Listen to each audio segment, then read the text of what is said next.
Welcome back, esports fans, to the Overwatch Carbon Series. I'm Gil Frost, and we just got done with a surprising 3-0 as Immortals was able to pick up victory in just 18 hours' time. They turned it around against the Renegades to bring themselves to 4-4 in the series, and they've tied up the matchup as well, and they're one win away from tying things up in the series with this Renegade squad.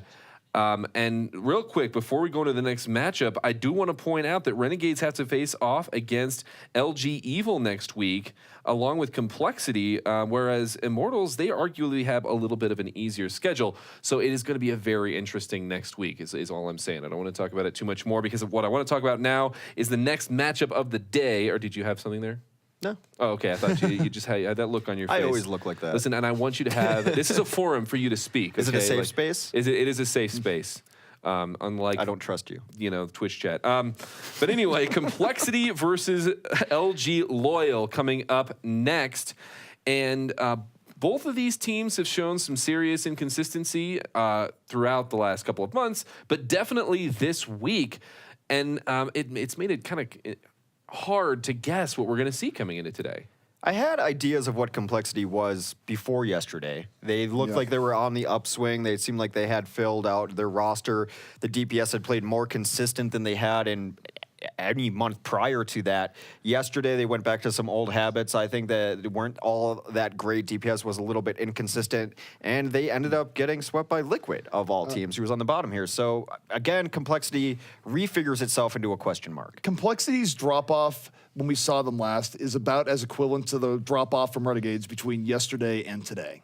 Straight up. And it's a little bit weird for compLexity. I mean, I guess it's more explainable in the sense that they are reworking rosters and all the rest, but even then, their core four had some trouble. Meanwhile, of course, on LG Loyal, they have been all over the place. They have been able to play many of the teams here in the series close, despite what their record is, but they also have trouble finishing out series, and they make confusing decisions. Overall, though, I mean, it really is a matter of which compLexity is going to show up here today. If it's a compLexity that showed up for most of the OCS besides week one, I think compLexity has a good chance to win this and really mark their way forward as they try and secure their playoff spot.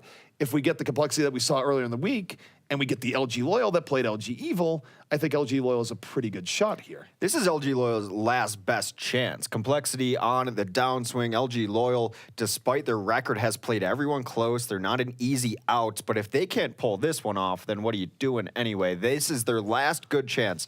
A weakened, limping compLexity team. If Loyal can't take them out, it's going to be rough. They played Evil very close yesterday. And that's the other thing that's scary coming into this matchup is LG Loyal, while they still are 1-6 in the series, they did bring the tournament dominators in LG Evil to the fifth map here.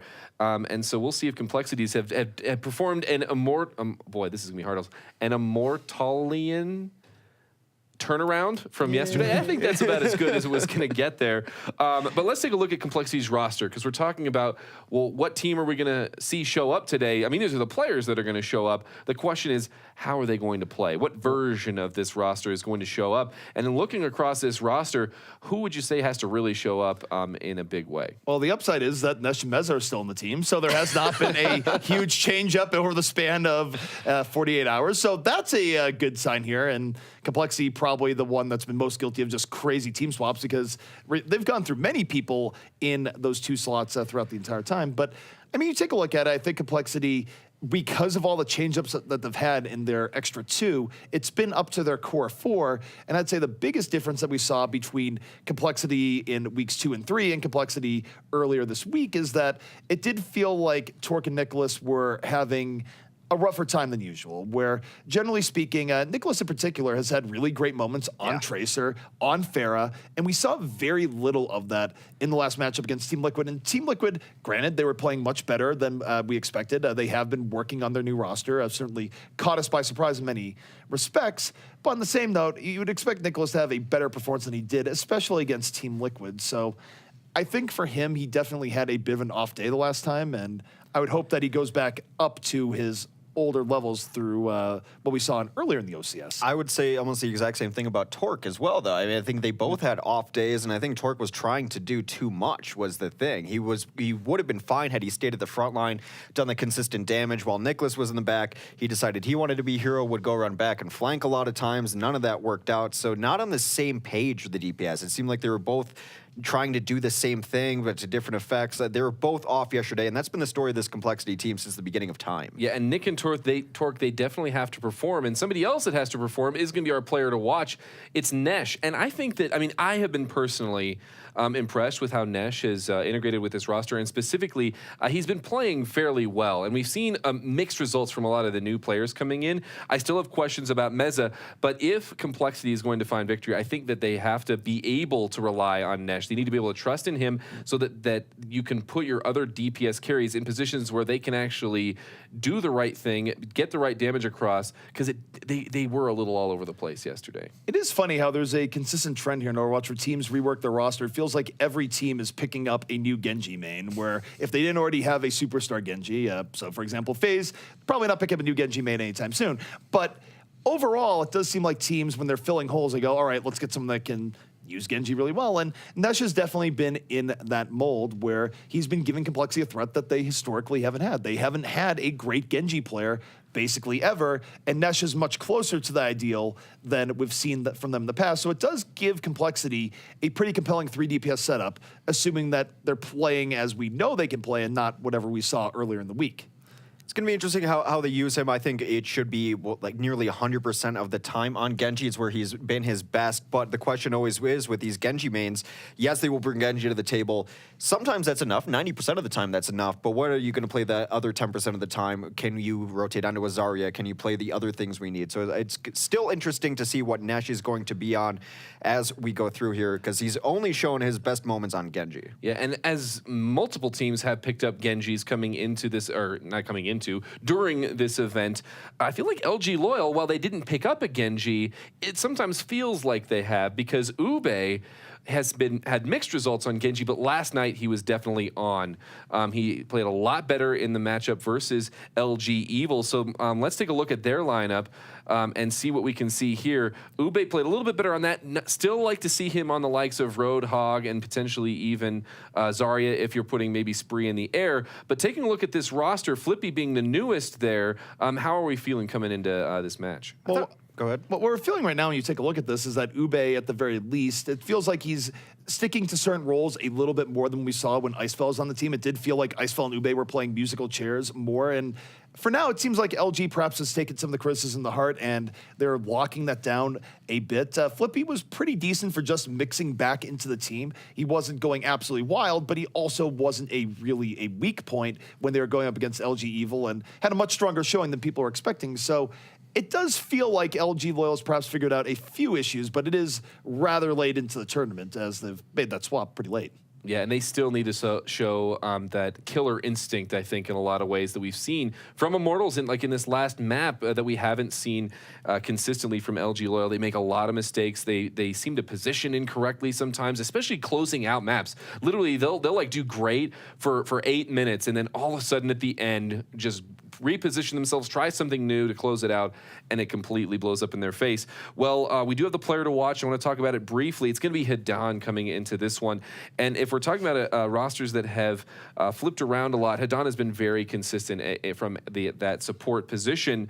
Any thoughts on Hadan coming into this? Hadan, I think you would find it difficult to find someone who would argue who's not the best player on this team. He's the most consistent player, probably the highest skill ceiling. Spree has had his moments all over the place. On the DPS, of course, gets more glory, but Hadan has had career-making moments throughout LAN tournaments, and it's a lot on his shoulders. You will see teams dive him indiscriminately because they know if you can take down Hadan, the rest of LG Loyal will fall around him. There's very few supports in the game that are anywhere near as battle-tested as Hadan, and what you see when you look at the impact of that when he's playing in game is that you take a look at a team like Immortals, for example, you see people really prioritizing Grim Reality. You still want to get the Ana if you can, but when you're going against LG Loyal, the pressure on their Ana, who is Hadan, is up to 11, where he is absolutely the first target because why? If you don't take him down, not only is he going to be very efficient in how he's healing people while landing good nades, he's also very, very just consistent with landing his sleep darts. So he's a gigantic threat. And going into this, you have to think that compLexity will be focusing him down a little bit harder than they would the average Ana because, frankly, you have to. Well, and with a team that has struggled with time to kill in general, it's very important that they stay alive a long time because they're not going to necessarily be explosive in that kill feed, and a lot of that is going to rely on Hadan. We do have the first map of the match, and it is going to be Kings Row. This one was selected by compLexity, even though they are the away team coming into this one, as LG Loyal missed the deadline for their roster swap. So with Flippy coming in, compLexity was able to select this first map, and it is going to be Kings Row. How are we feeling about Kings Row for these two teams? It's a good map for both of these teams. No surprise there. Loyal, if you told me Loyal picked it, I would not have blinked an eye either. I do miss compLexity's Sombra on Kings Row. It's been a long time since we've seen an offensive Sombra. We see her a little bit on defense on Anubis, but I do kind of miss the EMP opener that compLexity specialized so hard in for a while. compLexity used to be very effective at pulling it off, and I do wonder if it was a case where they just had one bad week in scrims or whatever it may be. Maybe they just didn't work out immediately with the new roster, and it does feel like they abandoned it a little bit too hard compared to the success that they had because teams weren't necessarily that great at stopping them in actual match play when they were running that. It was pretty effective, and oftentimes would let them snowball first pretty early. So what they told me was that it requires a lot of coordination to pull off, so they were afraid to run it with new people on their teams, as we've talked about the instability of the roster thus far. And they also mentioned that teams had adjusted to it, that they would get their Sombra killed sometimes. It was just a strategy that teams started to play around and play against, so that's why they don't run it anymore. I still miss it, though. Well, even then, if you don't run it every time, you could at least mix it in every now and then because teams are probably forgetting some of the threat of a Sombra when played well, when the style that compLexity used to do it. But we are going to open up here, and we're going to be seeing LG Loyal come in with the Sphere opening. And we've seen Spree be very surgical early on. We'll see if he can channel a little of that here, as Flippy is in the back with the Widowmaker support. It's what he brings to this roster. His 76 was very solid, but he is definitely a Widow specialist, you could call him. Spree takes out Torque right away. 6'5" already, and now Flippy looking to feast. This is beautiful coming in from Spree. Had a great opening early in. Enough of distraction came in from the rest of LG Loyal, and now there's not going to be anyone that can get on the Flippy in the back here. So uncontested sight lines from the Widow. A Pharah in the back line. This is a very difficult position to recover from, and it is looking like it's going to be a very clean take here from LG Loyal. I love that Hedan is on the Zenyatta. We talk so much with this team about time to kill and how they don't finish fights quickly enough. Zenyatta can really assist in that aspect of things. Discord able to melt down those targets very quickly. A successful attack on first during their first push from LG Loyal, in no small part due to Spree's Pharah. He's been playing well. I will say I'm not entirely sold on staying on Widow here. It's definitely harder to get great sight lines for Widow, but I feel like they just want to keep the momentum going. But Torque coming back in, taking down two, compLexity having a better counter engage.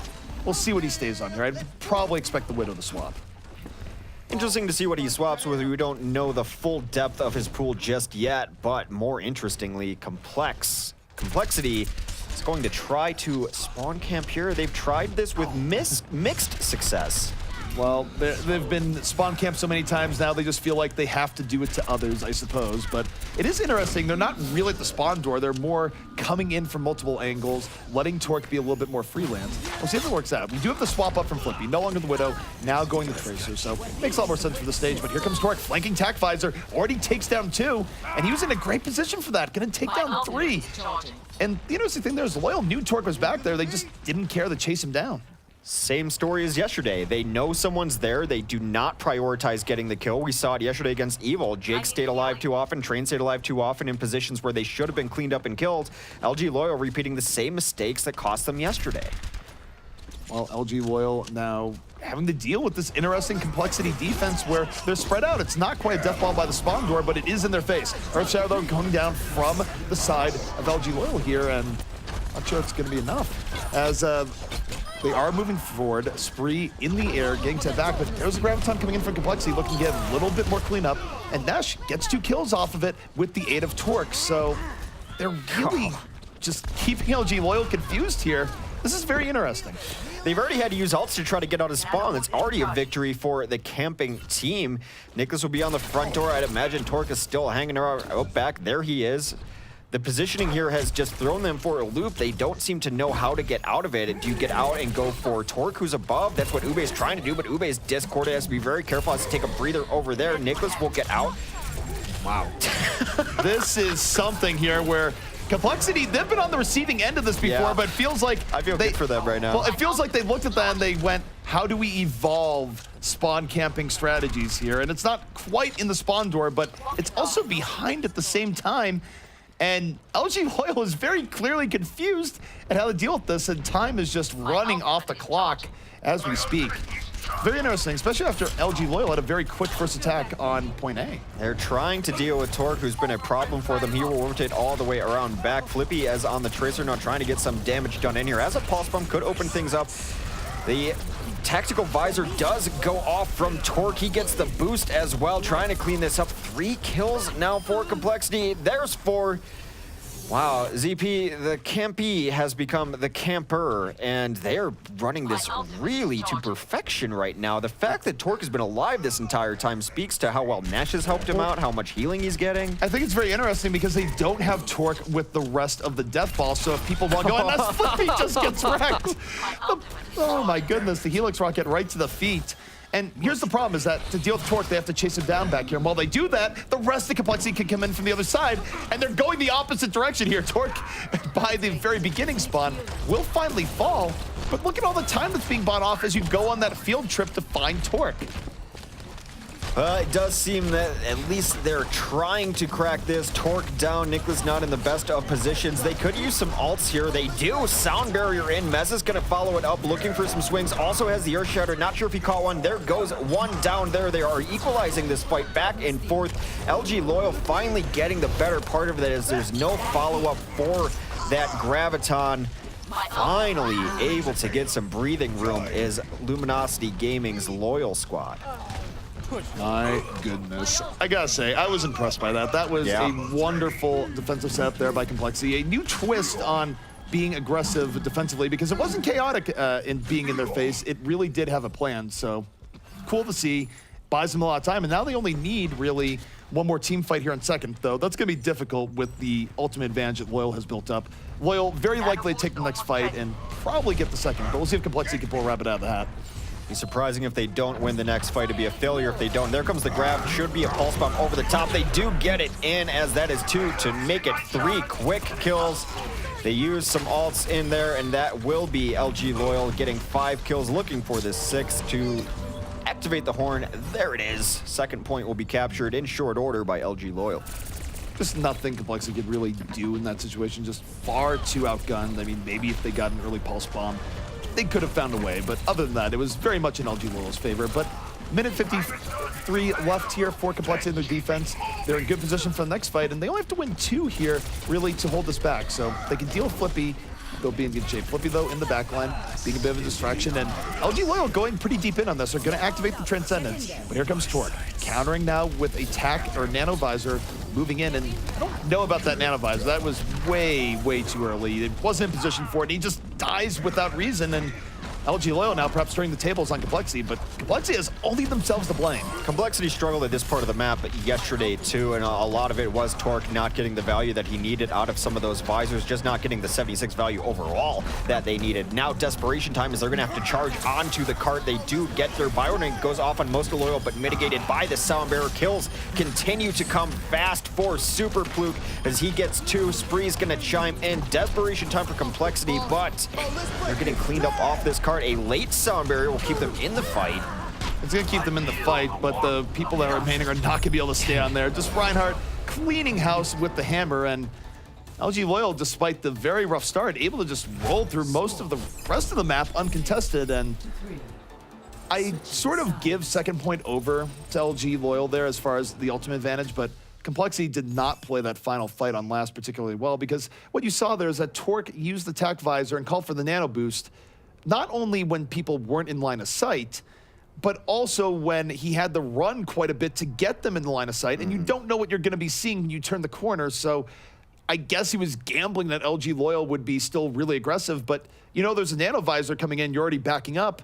Why not back out a little bit more, which is what LG Loyal did. Then they re-engaged, and it was just a bad TAC visor coming out by Torque. A lot of teams in this tournament, compLexity, one of them who has set plays, but then what do you do when that fails? As you mentioned, the spawn camping looked very orchestrated, looked organized, like they had a plan, like it had been practiced before. Once that was broken, not able to reestablish at all, looking like they were flung into chaos. And honestly, the spawn camp is supposed to make the other team use ults to get out, and you're supposed to have the ultimate advantage after that occurs. The opposite happened. It was a little bit rough with how people got picked off, although part of it might have been how Torque was positioned, because on one hand, it was very good for drawing people back. On the other hand, I don't think they got enough in terms of punishing LG Loyal when they dove back for Torque. I think if they had gotten maybe 1 or 2 more kills during that, it would have been even, but they got Torque more or less for free in that situation, and it did let them take the next fight with a pretty big advantage. Didn't mean they had to burn as many ults, and as a result, they took the next fight in second very easily. Well, they only sent one back to deal with Torque, and Spree was able to clean him up on that Zarya, so not the entire chase. But you're right, it's a valid point on this attack now for compLexity. Shake is going to be on the Zenyatta. We've seen a lot more of that lately. Full-on dive composition coming in from compLexity. And for compLexity, they're just going to be looking for that early pickoff. Of course, Nesh already in on Reinhardt. Nicholas in the back line immediately. And it's a little bit interesting how they're running this. They are going to need Meza to commit and create that distraction and perhaps weaken people to get those pickoffs sooner rather than later. But compLexity is slow playing this for being a dive comp. They're not actually going in as aggressively as you might expect. Well, they've got Soldier in over the top, and now they're just going to create a shooting gallery. Crossfire coming in, Shurikens up top there. Down below is the tank and the Tracer. Fire coming in from all angles right now. LG would be benefited if they just started attacking, but Flippy goes down early to Shake there. Now the fire comes in over top from Torque. 2 down for LG Loyal.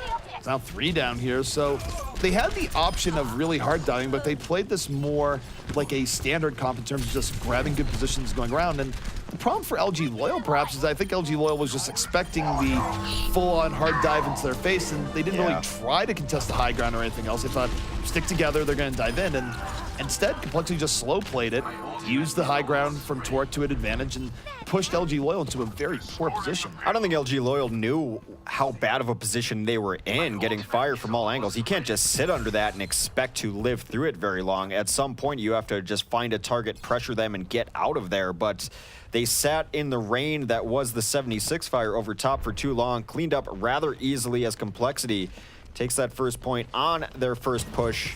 Now pushing the cart for free as Streets phase commences. Nicholas with the pulse bomb, looking for the early pickoff into the back. Rest of the compLexity in and around the cart, and LG Loyal comes into this cart very scattered. That was not a clean initiation at all. They're all over the place, and compLexity brings some ultimates, able to take that down with ease. Dragon Blade taking down 2. Nesh with the dash reset kills towards the very end, and that was sloppy by LG Loyal, to say the least. It was nice on compLexity. I mean, they were all within range, able to punish it, but LG Loyal kind of went in there one by one. Does not seem like they are an organized defense at the moment, and they pay for it by getting a full team wipe. They will be able to come out here and pressure at second, so another fight will occur before second point happens. It has been all compLexity so far. Soundbearers on both sides. Meza right now finding himself locked to a ceiling. The whole hog keeping him out of the fight for a while, but not able to kill him due to the Primal Rage shield. He's going to come right back in. 2 kills here from compLexity, and for as fast as LG Loyal's time was after getting through second, compLexity turning on the heat, but Spree, a nice ground time, pulls up 4 and Fluke right there in the back. Hammers to everyone, and LG Loyal finally can get a little bit of stability here. They need it just to catch their breath, but Spree able to get a couple of kills early there. The late grab to close it out. An individual performance which really won them that fight. Pluke, of course, up front swinging the hammer. Able to get that through. So now we have an actual fight on Streets phase where both teams will go at each other at 6v6 incoming. Flippy so far has been kind of quiet, and there he goes. That's a scream from Flippy at the very least as Torque takes him down immediately. Well, Nesh going to go down and turn Ube with the equalizing power. Finds Torque as well, so gets the revenge. 2 well-placed kills here from Ube. Just not being counted for at all. He's going to get a quad before it's all said and done. This is the old school Ube that we knew and loved, and definitely a nice Roadhog showing there to just completely take the wind out of compLexity's sails. Made his name on the Roadhog, and you can see why. Nicholas has to be careful, gonna have to blink out of there.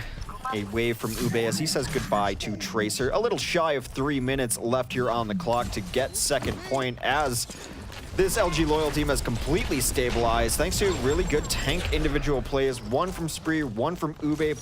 Super Pluke has been playing well, so compLexity having a hard time cracking this tank-heavy composition with this dive comp. Nesh, though, gonna come in, holding on to Dragon Blade.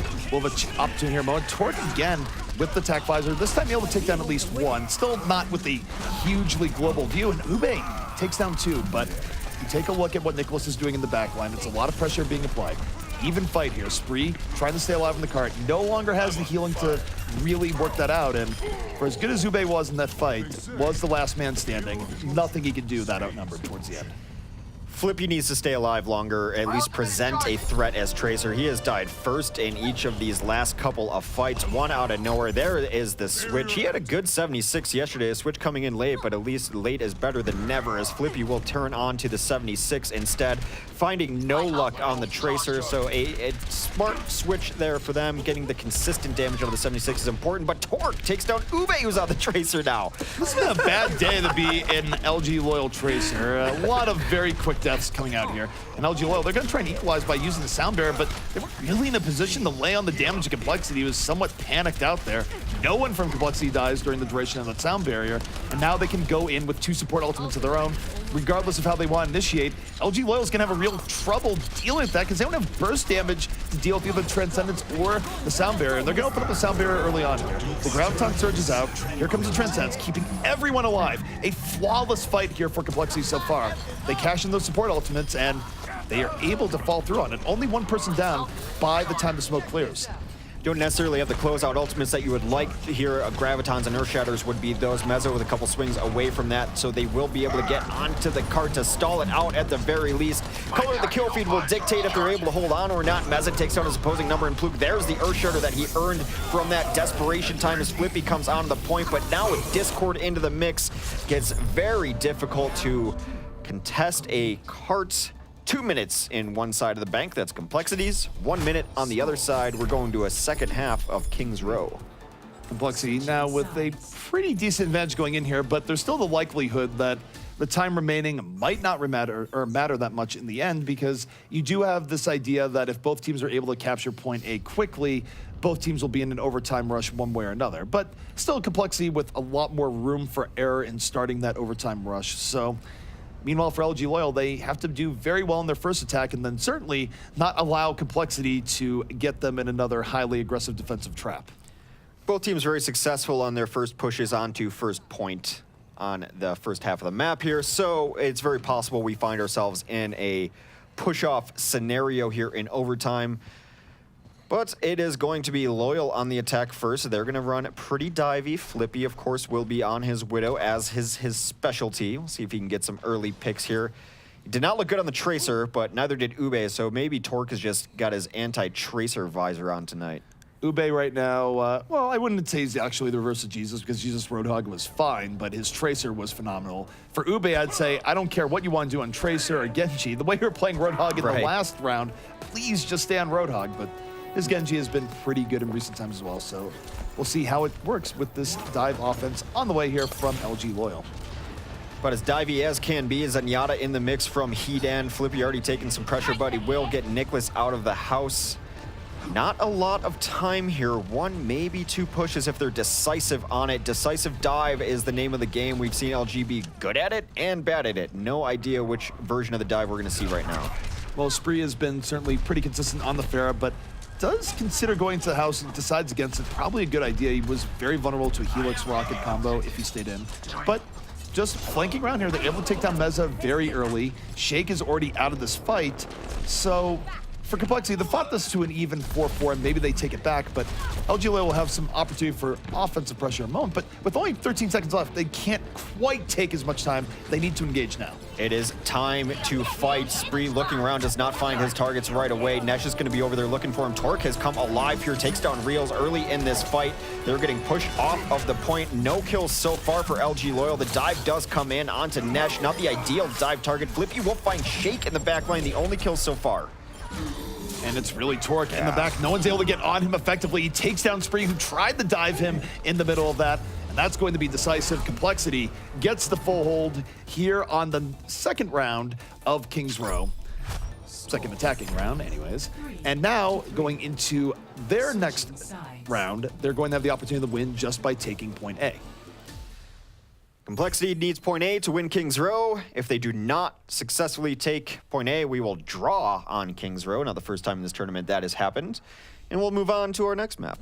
So we'll see how it goes. 2 minutes to do so, 2 minutes and 10 seconds to be exact. It makes things very difficult for LG Loyal because you take a look overall statistically, teams are pretty good at getting through point A on King's Row in around about 2 minutes. 2:10 isn't possible to hold, but it does mean LG Loyal has to play a bit above par here in holding back compLexity and how they're going to go in on this. It does mean compLexity is also going to have opportunities where even if they are having a tough time, they'll be able to build up ultimates and try and sort of brute force their way through. That extra minute is hugely beneficial in that aspect. As you mentioned, we will very likely enter the ultimate phase of the game before their time has expired. Seems like they want to be queuing up on a dive composition too. Yeah, the only question was Meza, who is on fair at the moment. He's going to go to Winston instead. Torque76 has been on point. They're going to run a Zenyatta as well. The dive from Loyal seemed a little bit indecisive. We'll see if compLexity makes a quicker call here on target selection. compLexity looking to go through the side hotel before going in heavily here. Not really taking the front gate, but Nesh here on the Genji moving forward. And again, you're going to have this multi-flank setup here between Nesh and Nicholas. And once they feel like they've done enough, you're going to have Meza leap in. And it's going to be a pretty quick attack if compLexity executes this right. LG Loyal, key for them here is if Ube can get a quick hook off here, he can really interrupt the rhythm of this dive offense. Well, they're trying to take this high ground, but now being pincered on as Zarya comes in. 2 tanks up there, but Nash burned down by Spree. Zarya, that is one component of the dive already down. Torque is going to take the backside here on the flank. Fluke is going to fall, but not without vengeance. Meza dying for that kill here, so LG Loyal still with the numbers advantage, but this is dangerous. You can't let Torque sit up here. This is what happened the first time around, and they did not have an answer.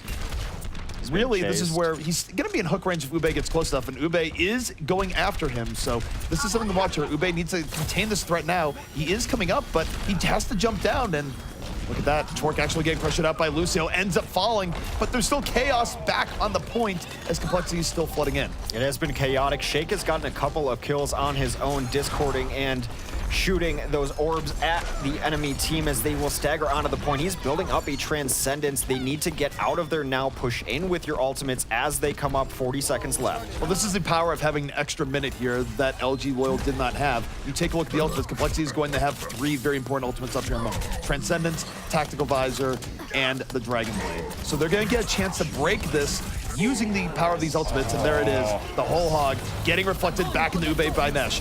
Here comes compLexity. Now they do get hit by the Graviton as Flippy takes down 2.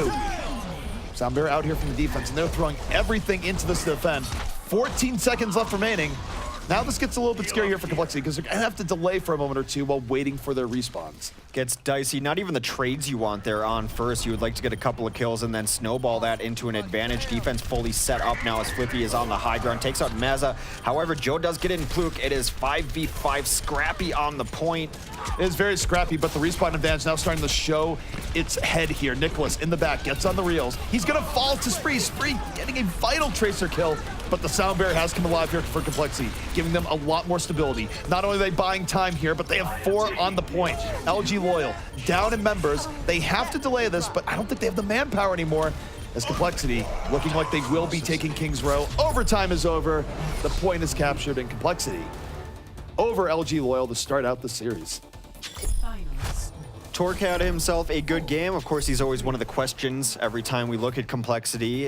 Are their DPS going to be playing at the level we've seen them capable of or not? Torque was on anti-tracer patrol and was murking tracers with that and able to get a lot of damage done over the top, able to outrun Roadhog. The other side of things, Flippy played this 76 a little bit and mixed results. The thing that really strikes out to me is how volatile the level of play is here, because let's just break this down here for a moment. Yeah. Team Liquid, who's been losing most of their matches except against LG Loyal, just completely throttled compLexity earlier in the week.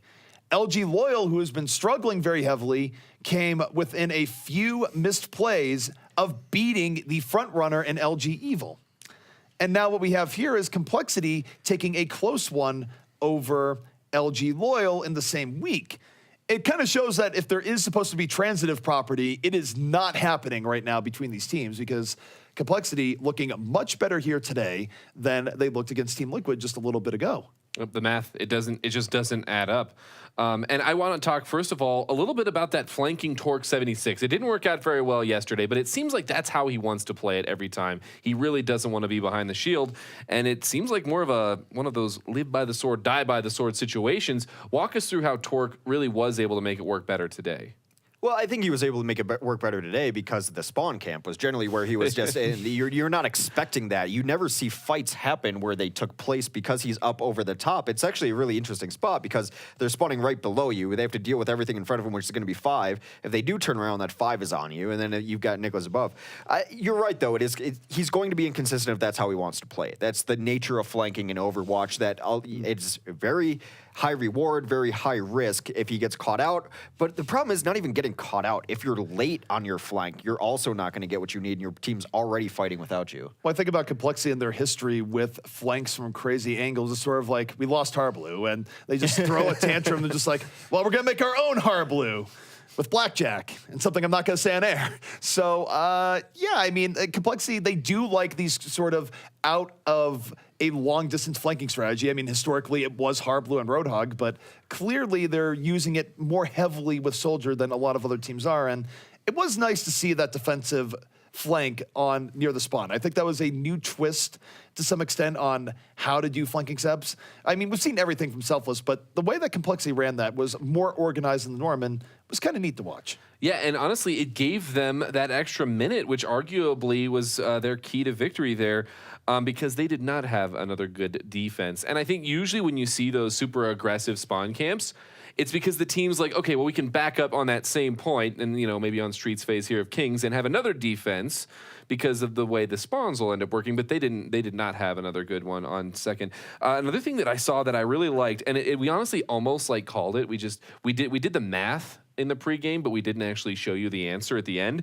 And that is, if Hadon is one of your best players, if not your best player, your time to kill is pretty low as a team, equals Zenyatta. That's some math for you right there. And how did we feel about Hadon on Zenyatta? And Shake even brought it out as well. I think it's the missing piece in some of these dive compositions that I've been begging for a while. Even I think Sunday night I was just theory crafting. I'm like, why don't we see more Zen? That'd be really good for some of these teams. And Hedan, not only is he good at Zenyatta and keeping people alive, giving the orbs out, but you've got players who have high mechanical skill hiding behind the Ana, and you start seeing some of those orb actions come in, hitting headshots across the board. The damage they're outputting is huge. One of the more underrated things about Zenyatta also is his matchup versus Zarya. Now, let's just be clear. You are not necessarily 100% safe in a Transcendence inside a Graviton, but it does make it a lot harder to get consistent fall through on it. And you think about the stats, where you can break down the stats for team fights. Graviton has the highest win rate of any other ultimate in the game when used in a team fight. Meanwhile, Transcendence will neutralize a lot of the ways that you can make a Graviton work, so you don't always see that in play, but we did see it a little bit towards the end of King's Row, where you look at that final push and you had a Transcendence and a sound barrier up. Transcendence was still key in keeping people alive in the middle of that Graviton surge, so I do think Zenyatta has a pretty strong place just for that interaction alone at times. Now, fair point. It's not going to save you from the Big Bang, which is oftentimes run with that because burst damage does not care about the healing. It's also not going to save you from an Ana. You have to make sure the Ana is down because Bio Grenade will ruin Transcendence. It's one of the worst feelings of the world very to give everyone harmony, then point. get wrecked on by a grenade. Yeah. So it's one of those things where if you do go for that, you do have to keep that in mind. But there are times where you see it deal with the Graviton pretty well. Yeah, and especially if you have a Reinhardt to just throw up that shield, and depending on how that Graviton goes down, it's not something you can always rely on. But one thing that I think it also helps is you do have a little bit more damage just because he's going to be throwing out his primary fire as well. And we actually saw that, especially on King's Row, where the defense is funneled back. Reinhardt shields are very important if you're funneling back there.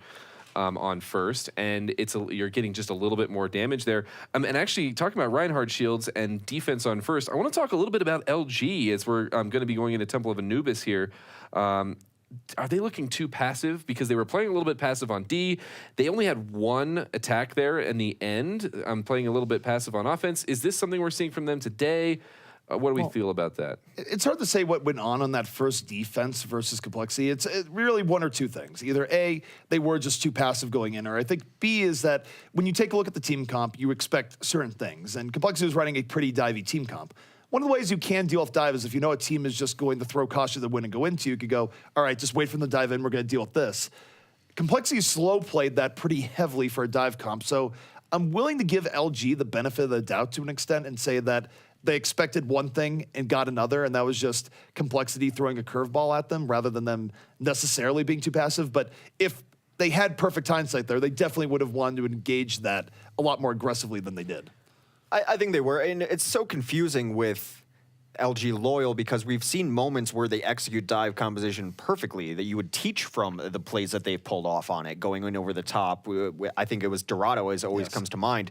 It's one of the reasons I really like when that they're running Zenyatta is because you have less sustain. So even if it's not their plan, you're going to fight and you're either going to lose quickly or you're going to win quickly, hopefully, if you just commit to it. But they're a team that when they play aggressive and when they have set plans, they can crush plays. It's just not doing it enough, not doing it consistently enough. Well, Yeah. I will say, as we start to look at Temple Anubis, I really do hope that for defense for LG Loyal, if they have a second point hold on the way, that they do not go up near the other team's spawn, because that was not good yesterday. No, it did not work out as advertised for them. Well, complexity, they're up 1-0 in the series against LG Loyal, partially due to some would call it cheeky spawn camping, and they certainly have experienced their fair share of that in their time. I don't know if we're going to see any of that here on Temple of Anubis, though, as LG Loyal is going to try to tie things up. Spawn camping is just demoralizing when it happens to you. There's something that just feels bad about not being able to leave your spawn. You take it for granted that you should be able to get the first 10 feet for free, and when that's denied to you, it really plays with your mind. For me, I'm just marveling at the part where defensive theories in Overwatch are clearly evolving over time, and there's a point where we would look at people going up to the spawn and go, what are you doing? This is a crazy overextension, and there's many points where that is still true, and yet people have identified better breakpoints in the map over time going, actually, we can get away with this here. So seeing teams mix and match what they're doing is pretty cool to see. A lot of it depends on the math on the cart, but that is neither here nor there. There is no payload on Anubis, unfortunately, or fortunately, depending on your point of view. Attacking-wise, will be Flippy on the Widow, a very dive-heavy composition. They are going to put Hedan onto the Mercy, though, to combo with Spree. He did a lot of good work on the Pharah, but already in good position out of sightlines is this complexity defense. Flippy now on the Widowmaker in the back, and this Widow has been pretty consistent here so far. He's going to draw the D.Va all the way back, and remember what this is already doing here, where the D.Va can't really help out as much in this case while she's focused on the Widow. Win or loss, and actually Flippy able to take him out of the D.Va mech, so Nesh not being as decisive there as he needed to be, and that means Flippy is going to have full control of these sight lines now. Really big problems for complexity because they need to respect this, and while they're doing that, they're giving Blah room. Spree capitalizing on that room. One rocket, 2 deaths towards the very end, and this is looking like a very quick take and beat for LG Loyal. It's one of the best combinations we've seen on attack. If you can run this Widowmaker, you force them into the corner. Pharah likes to shoot people who are hiding in corners. We've seen that room be a room of death over the last several days for Anas and whoever else wants to hang up there. It is actually what LG Loyal did to LG Evil on this map too, and even Jake was not immune to the dive damage, and now trying to ride this momentum is going to come in. Spree going down early hurts them though. They could have come in with the Dragon Blade. Now they have to think better of it. Flippy goes down as well. That was really good on Shake. It was something that was easy to miss there, but it was a combination of Torque and Shake there, where Shake prioritizing the Pharah a little bit more. I wish we would see that more often from Anas, because that is one of the easier ways of dropping a Pharah quickly and unexpectedly, where you have the Ana just swap the DPS for a moment, you coordinate it, and you take down the Pharah before the healing can really save her. The coordination is key. It does take 2 to tango and take down that Pharah, who's going to have a Mercy with her. She's got 2 resources. They're going to push in now some ultimates up, but Hedan also has Resurrection here. Time to go is now. Ube, Dragon Blade now being pulled out, and doesn't really like what he sees here, holding in the back. Takes down D.Va, but it's not as explosive as he might otherwise have had. Revenge! Buddy Blaster. Clearly greater than the sword. Still, the Resurrection comes in here, though, from LG Loyal, giving them second life and the ability to potentially still grab the Spree, being unchained in over the top. Here comes the sound bear from the defense. So 3 members back on the point. Torque falling pretty quickly here. Down goes Shake, and Nicholas. In comes the Pulse Bomb. Does not connect. And suddenly things are going to be going bad to worse here for compLexity. We're going to have to find a way back in on this, but their attempts to do so thus far have been failing. Well, so far, Self-Destruct comes in over top, just buys a little bit of time. Still time to kill taking very long, even though Spree able to take down Torque. Not the full cleanup. 2 ticks already on board. Shake has switched off. He's now on to Reaper. That is a pure sign of desperation, but he takes out the opposing Mercy. A couple of kills coming in from compLexity as they try to pull this back. The feel when you're on it goes Reaper, and it's working. Shake able to pull that back. I think sometimes people do forget just how strong Reaper can be in these situations. I mean, you think about it for delay, you have to stand the point if you want to cap it. So Reaper has plenty of targets that are close up and in his range. You even have Wraith for him to delay a bit. Now, of course, Shake is going back onto the Ana. You wouldn't expect your Ana player to stay Reaper from anything but an emergency situation. But it does mean that compLexity gets another life here, and even though it's 4.5 minutes, they still conceivably could get this hold on second. Torque getting bullied off of the perch, has to give it up as Spree was pressuring him very hard. Nicholas has this Mercy in his sights as he's trying to disconnect the combo, but they do find their way in up top. Torque has taken down Ube. They trade out. Meza goes down. Some kills coming in for compLexity. Spree still up and around, unleashed. Nicholas, though, able to land the Pulse Bomb on the Spree, of all people, but Hedan builds the res pretty quickly. Is this going to happen? No! So close to finishing off Ana there. That actually could have been point winning, but Shake able to land the sleep dart, get away from the danger, and compLexity getting the cleanup they need here to solidly push back LG Warriors. So close to that third tick. This is Lucio still trying to keep the progress. Reels does not want to give it up. Forced to give it up off of the point. Still only 2 ticks, a little shy of 4 minutes left here. LG Loyal has exhausted most of their ultimates. Reels will have Sound Barrier incoming. Flippy, well, I mean, he's playing Tracer, so probably gonna have Pulse Bomb up. All right, Meza holding on to that Earth Shatter, and this is always scary for an offense because even just one ultimate can ruin your day with the amount of people you need alive to take assault. It's a little bit less nowadays, but still pretty important. Sound Barrier gonna come in, Meza looking for his opportunity, and 2 people go away from the Reinhardt, 2 people knocked down, and 2 people immediately down as Torque is there for the cleanup, and it's a power of Earth Shatter there, especially if you're not hiding behind your Rein shield. Just rotating away from the shield into the blast range of Earth Shatter. A full cleanup now comes out for compLexity. Nash has switched over to this Mei. It looks like he's going to stay on it even though he just switched to it. Of course, not as impactful until she gets Blizzard up, but once Blizzard up, covers the entire point. Blizzard on last point Anubis can be absolutely devastating. The Mei here, we don't see it quite as much recently, but still a reasonable pick by most standards. And you can also use it to split people off. And I would say how Meza uses his Ice Walls here will determine just how effective it is that he swapped to this Mei, because he's certainly not going to have Blizzard up for this fight and maybe not the next. While they're spread out, the Dragon Blade comes in. They boost the Mei of all things. All right, that is one super Ice Queen. And hey, it's going to be treating Ube to the Arctic experience, I suppose. Earthshatter comes in late into the fight, but Fluke's trying too much to be a hero here. You've lost so many people, and he went for another shot that was only going to hit 2. That's not going to win you the fight, barring an incredible turnaround. And I guess on some level, maybe it caused Torque to be spooked and use the attack visor, but there's not a whole lot of chances left here for LG Loyal. Well, spooked as Flippy as he falls to the ground. Nicholas does combine with Torque to take down that kill. You mentioned not too many pushes left here as we do go below the 2-minute mark.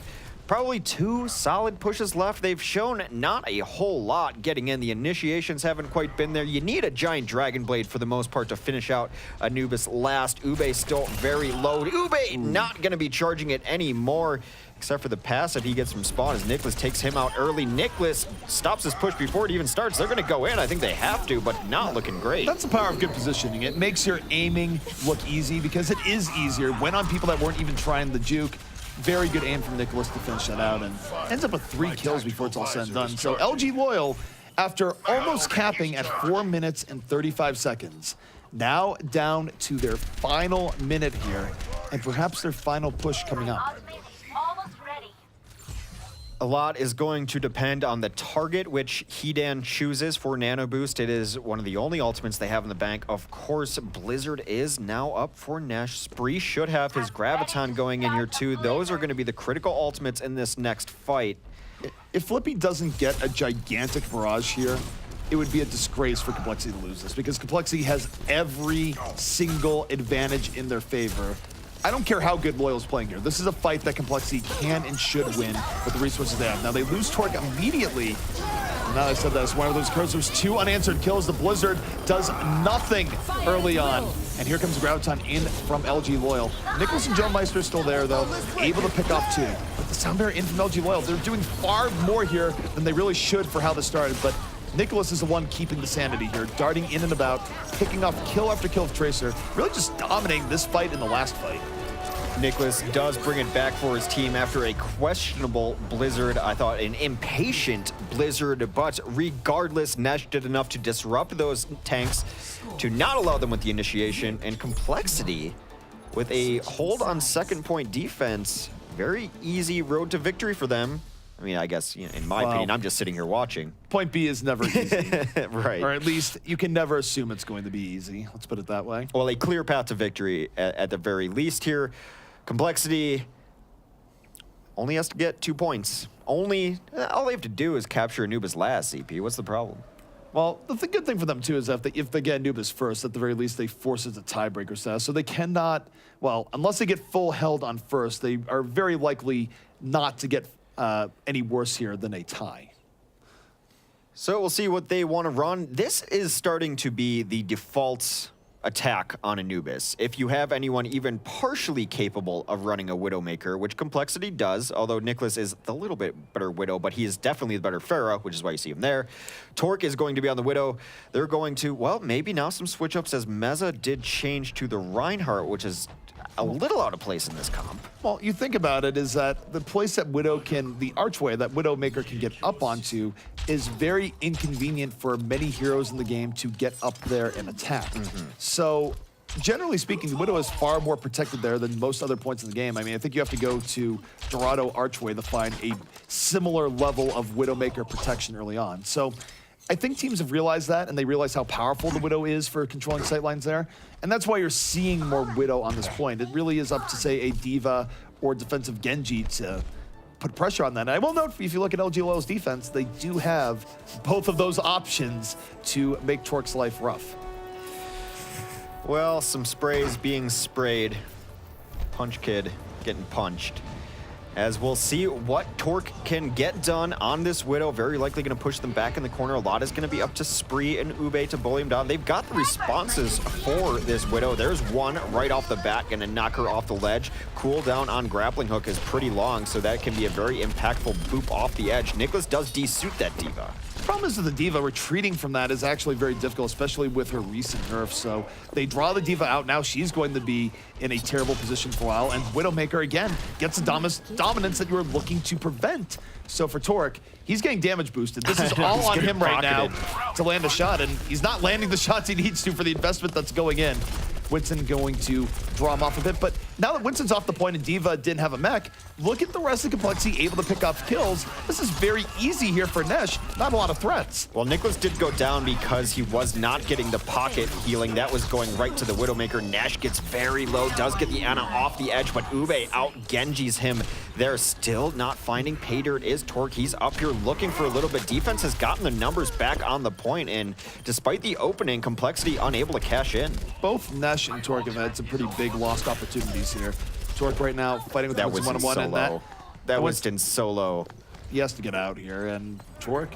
The thing is, Torque has not been able to land a vital headshot on anyone in the backline. I mean, maybe it's part variance, maybe it's part just having a bad day right now, but it's not great. It's giving LG Loyal the real chance of holding this outright on point A.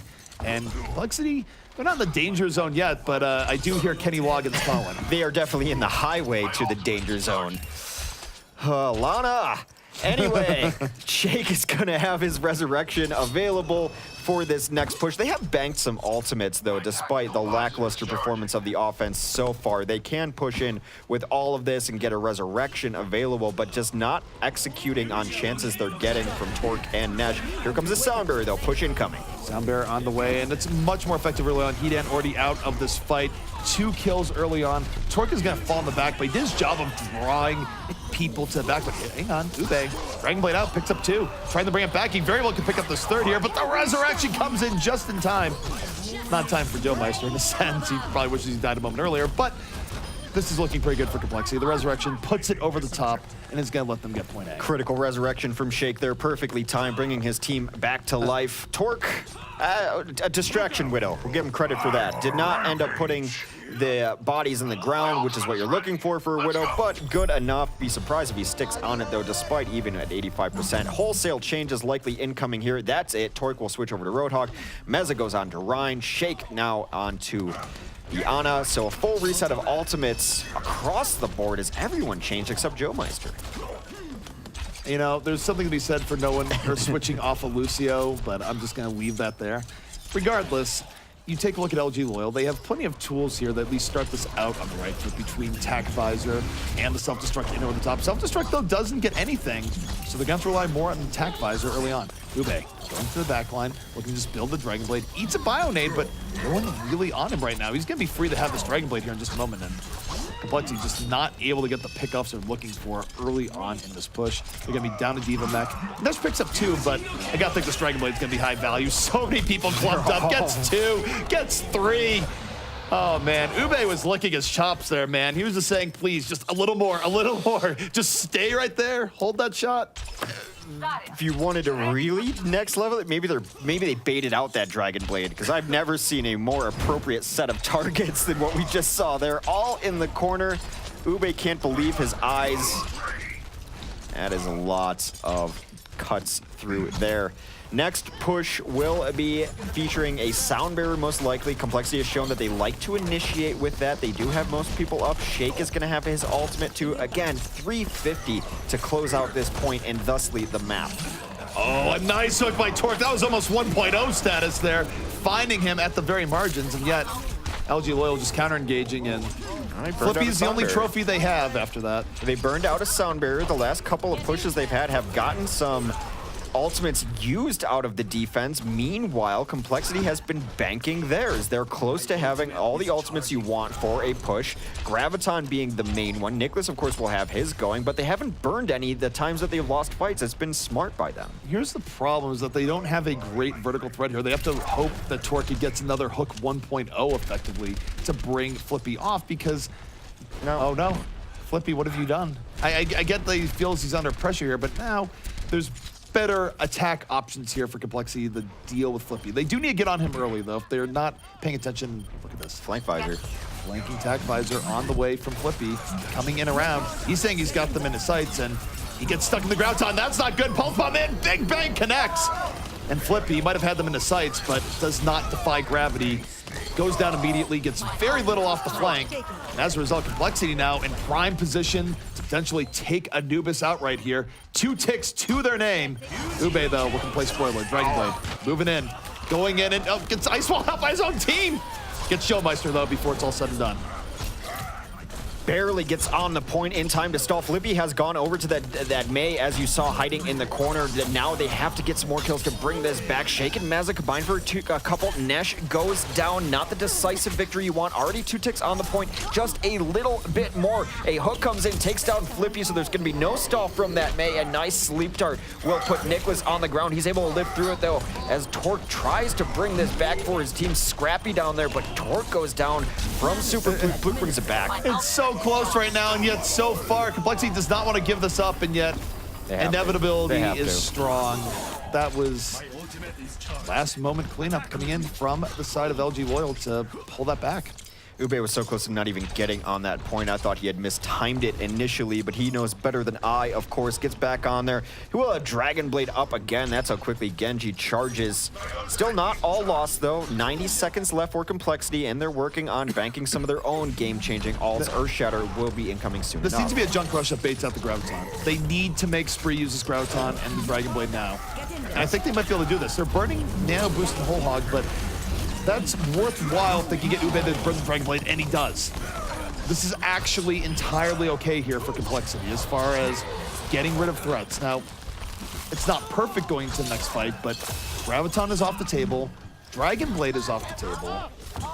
They're going to have an Earthshatter, and they might, keyword is might, get a Graviton, depending upon how great Nesh could be going in. 80%, it's possible. So it's pretty close. I'm okay with that trade out of ultimates. They are going to have to deal with Blizzard and Earthshatter of their own, so not the overwhelming advantage you want trying to push into last. Speaking of last, it will very likely be the last attempt. 30 seconds left on the clock. If they do not take this point, we will draw out on Anubis. compLexity looking to land an Earthshatter, but it's going to be Ryan Games which might decide this fight. Reinhardt v. Reinhardt. Nesh has built up the Graviton. That was the question mark. There's the Graviton pulling in. Gets a lot of LG members in there. 3, I believe. Although it's going to be May, one of them. Ice Block drops Blizzard. Really negates the ability of compLexity to follow up on that Graviton. Still, though, 5 members in and about. compLexity not out here just yet. Nicholas in the air. 4 versus 4, but no, Spree melting him down from behind. Even though this is even for compLexity, don't know if they're going to be able to clear this out before respawns come back in. Well, Nesh is trying to do his best. He got a couple kills on his own. Another Whole Hog is going to save Nesh's life as it pushes them back away. Torque does go down immediately, though, to Edon. Here comes Flippy. And dare I say, yes, there it is. We draw on Temple of Anubis. Well, we've had very explosive draws that go things like 4-4, and we have not so explosive draws that go 1-1. But that was interesting going in. I think compLexity, of course, was very close towards the very end. And the reason why they were close, though, let's be clear, Flippy did not have a very good flank on that soldier. Not only was he a little bit late on the flank, but he also found a way of getting stuck in the Graviton that was not initially aimed at him. Well, the resurrection from Shake was one of the biggest plays of the game here. Brings his team back to life. They were able to grab it, but no result on Anubis. We're going to just move on. And it's not the first time we've moved on, but yeah, we have seen very different matches here on Temple of Anubis, even though the results have been basically the same in the end anyway, as far as the series goes. Why do these teams not take it to 4-4 when Renegades and Immortals, well, they took it to 4-4 yesterday and 3-3 today. What are the differences we're seeing? I mean, part of it is clearly you take a look at the defenses. I think both the LG Loyal defense and the defense coming out from compLexity was definitely a little bit more organized in how they were handing that out. Although it is worth noting that it's always on a razor's edge, right? Because both teams were pretty close to taking the point in their own right. LG Loyal had a point at 4.5 minutes where they'd just gotten 1 or 2 more kills. They would have grabbed it. And if they did another attack, they would have had a very good chance of getting through A and getting another shot at B. Likewise, for compLexity, it was a little bit later for them to get their really big attack, and yet they were able to come very close as well. So on one hand, I mean, it's easy to sort of overanalyze and go, this offense, this defense. Sometimes, though, too, it does come down to the fact that Assault can be somewhat variable at the very end of the game. Yeah, and speaking of that, and like especially looking at second point, because that really is the point with the most congestion as a term that we've used in this event. And that is ult usage, because we saw some very interesting ult usage, and I would say, if we're talking about casting terms, questionable ult usage at times. When do you want to throw out ults on attack there on second, and when do you really just want to hold them back? I think it depends on what the defense is doing there as well. If the defense has burned out ultimates and they didn't kill you with them somehow, if you get Gravitoned and you live through it, then you might flip the switch and say, now it's time to use our ultimates in return. But if you get grabbed, generally you're waiting to see the results of that before you decide if you're going to use ults or not. Now, you can also have a plan going into it. If we get grabbed, I'm going to whole hog to push them away to get out of it. But a lot of it is reactionary on offense until you have 5 or 6 and you have a plan to go in and use them all and throw them all. But you don't really want to be going in without a plan, maybe using 1, maybe using 2. A lot of it depends on what the defense, a lot depends on what you think the defense has at their disposal. You is sort of a guessing and estimation game to some extent, because obviously from the casting point of view, we can make the perfect call and going, this would be a great window right now because the May's 20% away from Blizzard, she won't have it. Teams don't have perfect information when deciding how to go about that. Some teams will have people that are going everywhere to track that and have an idea going, look, they're going to have this soon, we need to go. But it does get very murky when you're on the margins. They don't always see the windows that we see from the casting point of view. But to that point, they do want to look for windows where even if they don't have 5 ultimates, if you know that you have 2 really important ultimates and they have nothing, and you have a high degree of confidence they have nothing, that's completely a time where you'd want to burn only 2 ultimates on offense. But conversely, if you think that they have a lot of everything and your ultimates are going to be thrown to the wind, then you want to conserve them. Yeah, and especially, I mean, you definitely want to conserve them when you've already lost several members. And you talk about ultimates, like, okay, yeah, if you're getting a grav on you, well, we're waiting for the results because if, we're still feeling pretty good afterwards, if we haven't lost any key members, maybe we do want to pop some ultimates or if we're feeling good about it. And the only other time maybe is if you're wanting to get that first strike advantage, leading with your ultimates potentially there. But no matter how you slice it, maybe some questionable blizzards as well. We've seen a lot of those on second. That's a topic for another day. But Nepal is going to be the next map as it's tied 1-1. How are we feeling coming into Nepal? Well, I will say that it is not tied 1-1. It is a one game lead here for complexity. Yeah. So even though LG Loyal did come very close to taking that last map, my belief, just kind of ticked over too far there. And actually, real quick, before we dive too deep into Nepal here, I do want to bring up one thing that we haven't brought up at all in this match. This is a make or break matchup for LGL. If they lose this one, they have zero chance of getting into the playoffs. And it actually also does make it more difficult for Liquid as well, as complexity right now 1 game away from Liquid, but this would make them 2 games if complexity is able to win it. So just keep an eye on that because looking at the lineup, I think that honestly, coming into Nepal, LG Loyal, they got to feel pretty good about not being down 2-0 as we're going to be going to this one. But talking about Nepal, looking at the strengths and weaknesses of these teams, how is this going to differ from the Nepals that we've seen earlier even? Well, I think complexity will run a Pharah. It's something that they've wanted to run on Nepal a lot of the times. Even on Sanctum phase, we've seen Nicholas run that Pharah a lot. It's going to depend on what his rockets do. Of course, Concussion Blast can change the stair fight immediately. It depends on stages there. A lot of it will come down to the Rhines as well, especially Sanctum. I know I'm focusing on that stage, but that stair battle can be hugely important. But it's going to be scrappy, individual, and I think Torque has played well enough tonight that they should have a small advantage. That's always my question with complexity. How well is Torque playing? Well, you focus on Torque. I would focus more on Nicholas here because I feel like complexity, when they've done well on Control recently, is that they've needed Nicholas to go out there and really have that superstar tracer play at times, or at times where they're not running the Pharah. So, I mean, it does change based on the map, but if it's not a fully Pharah-dominated map, I do think that Tracer is, of course, has always been good in Control, but certainly feels like it's been even more relevant in recent times. Yeah, and my question coming in is, well, Torque has been favoring that 76 as a flanker, and, well, the fights on control point maps tend to be a little bit scrappier. They're less linear, potentially. And so I'm going to be curious to see if he is able to find those flank positions, get the high ground, or maybe if he's not finding them, what else he can do. Maybe see him on Roadhog. We have seen him play that from time to time. But we're about to find out. Enough theory crafting. Here they are, crashing onto Nepal. It's always so interesting which team is going to run a Pharah. It seems like we always see a Pharah. Sometimes we see 2, sometimes we see 0. Control has been a variable mode composition-wise, to say the least. This time it will be Spree on the Pharah, which puts Hedan onto the Mercy. Already a dash through from Ube, takes down Nicholas as they trade out. 5v5 now going into this point.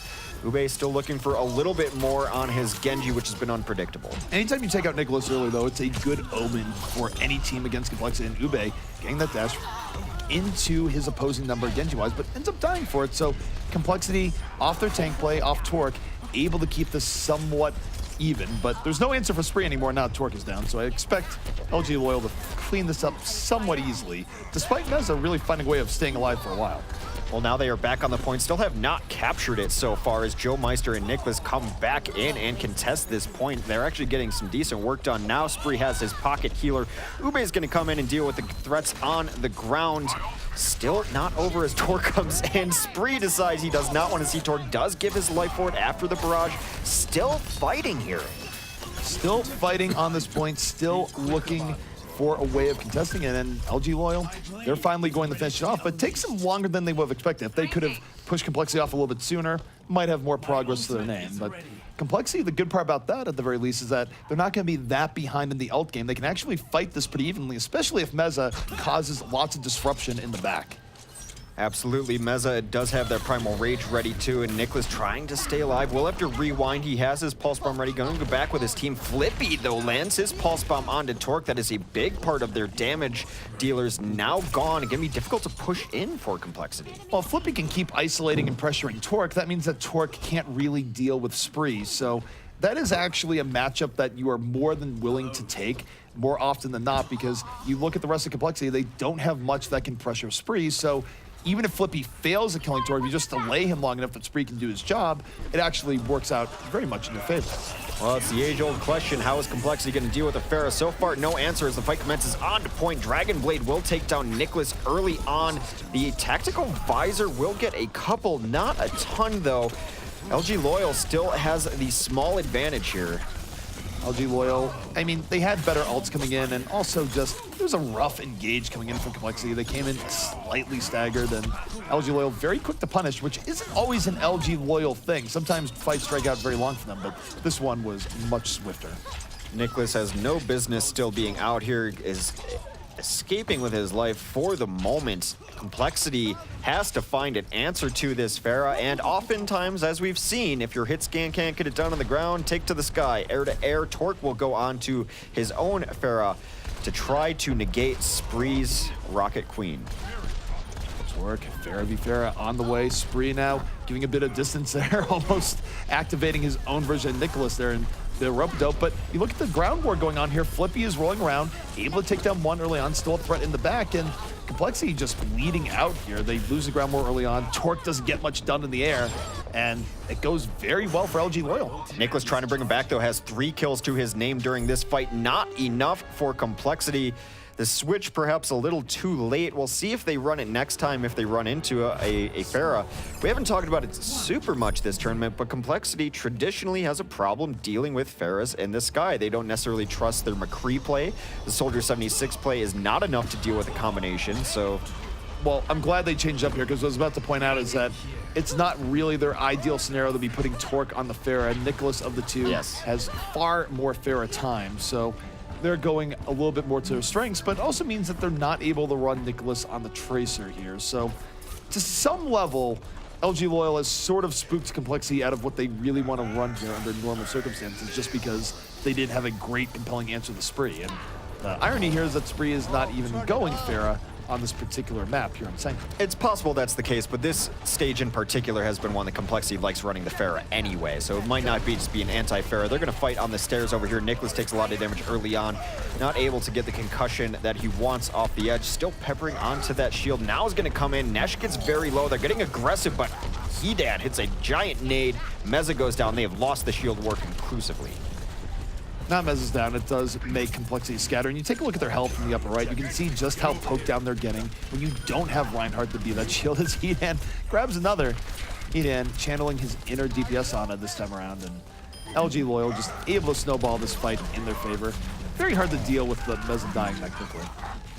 Gonna hold up front here as well, maybe back out a little bit onto the stairs, get a little bit of distance for your damage dealers as the tanks do keep getting that damage in. Hedan has been great as we generally expect him to be. Nash gets caught out with a hook. Spree puts an end to him quickly. Spree getting close to a Graviton, charged up on the Zarya. They're gonna take another step inward on their aggression hold. Well, this is where I worry about LG Loyal, because sometimes when they get too aggressive, they tend to throw it all away. So this is where you need to be careful. Then, as I say that, I don't know, of all people, I don't know why your Lucio is that far out that you can hit by a Pharah Rocket. He was the furthest out on his team. Still, though, the defensive crowd talk comes in. Clearly, let's give the benefit of the doubt. It was the grand plan of Jabaited.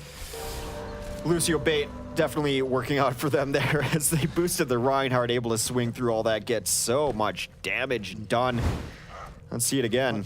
Look at that, they killed the Lucio, like, all right, we got this, charge in, and we've made a terrible mistake. Because everyone was in that Graviton. Made a huge mistake. Flippy is gonna have his ult up, Super Pluke also with his, so the ult economy still in favor of Loyal as they are nearing 70% on this control point. It has been all LG Loyal. Complexity have shown no signs of cracking this defense, but that's a good start, taking out Flippy.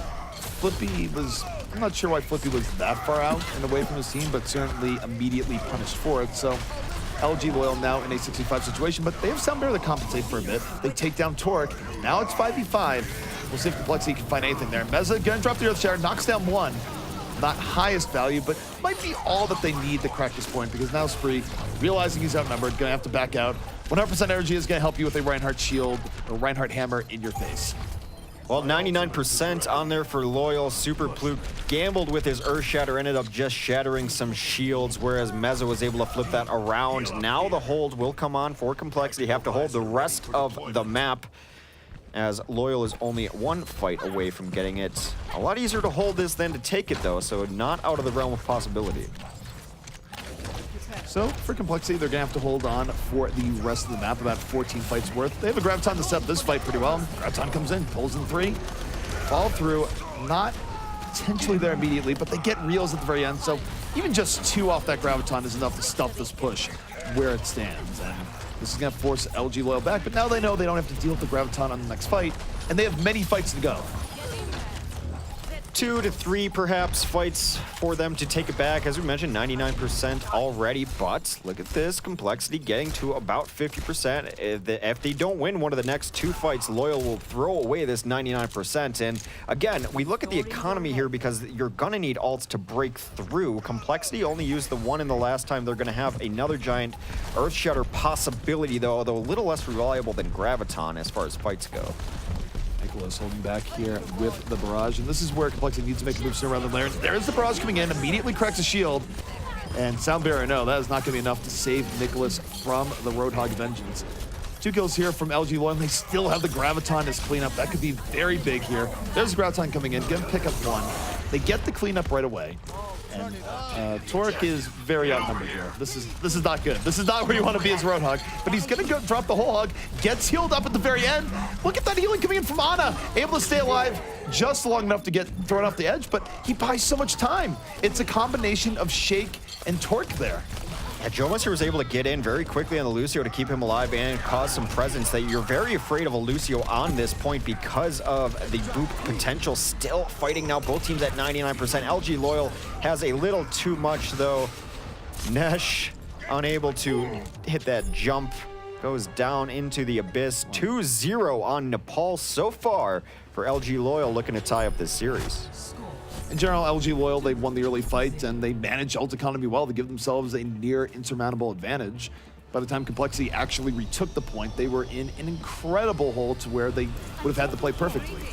I will say, though, that for as just absolutely dead as Torque looked there at the very end on that play, the fact that he was able to live just long enough the whole hog to let Shake come in there, heal him up, it was pretty good. It gave them the best chance they had of potentially flipping that back. Well, Nicholas is going to take to the skies. We will see a Pharah v Pharah battle, air v air, both with a pocket healer and Mercies, Shake and Hedan respectively. Looking to be pretty mirrored up matches, except Nesh, oddly enough, on the Soldier 76, whereas Ube will play the Genji instead. Nicholas gets first blood, takes down Flippy immediately.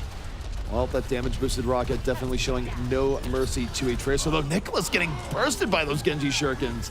Lucky he didn't go down. Don't see that happen as often, but Pharah v Pharah now going into the back. Goodbye, Spree.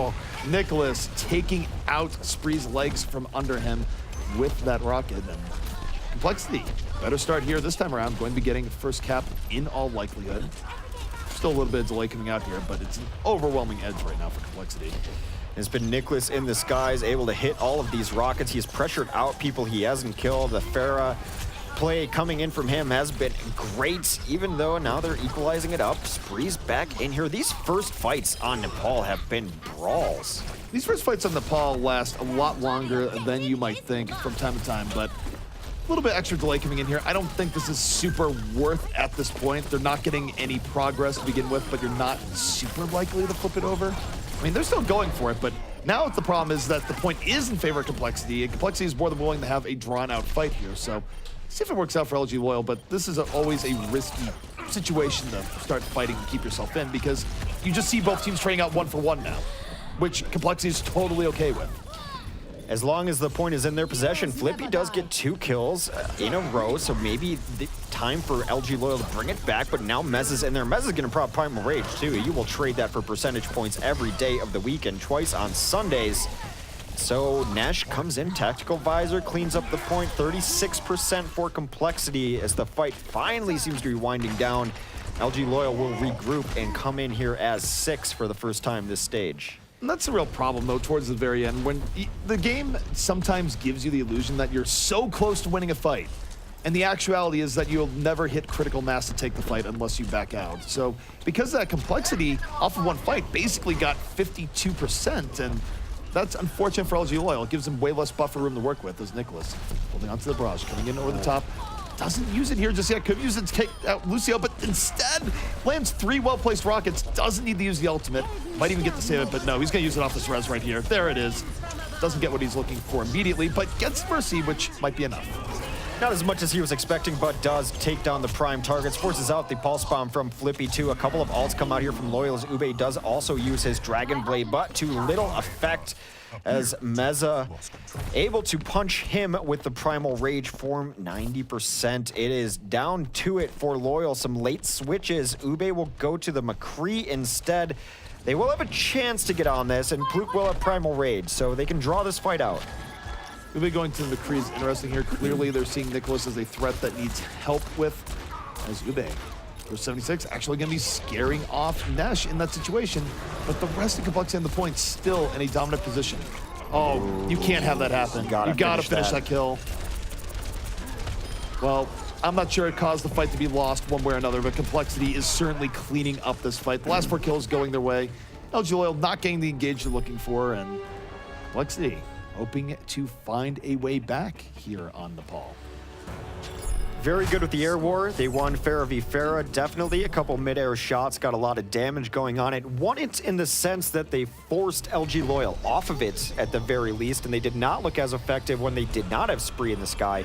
We will see a sequel to that battle here as both teams have queued up the Pharah for now. Flippy will try his hand at the McCree instead. I think that is, yes, it's to deal partially with Pharah, but Torque or whoever's running the Tracer also needs to be dealt with. McCree can do that, perhaps. We have not seen Flippy yet on McCree, but he's a good hit scan player. The key thing here, though, is how's LG Loyal going to play with McCree? Because when we see McCrees do well, they are getting rather protected by their tanks and supports.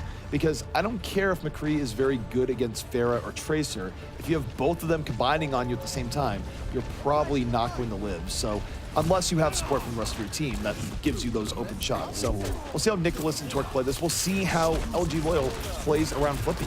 Well, a good rocket is going to bully down Flippy from the backlines, but Meza jumps in and they collapse on that Winston. Torque goes down to a dash from Ube too, so that is 2 quick kills. Combo trying to retreat, but Flippy will have none of it.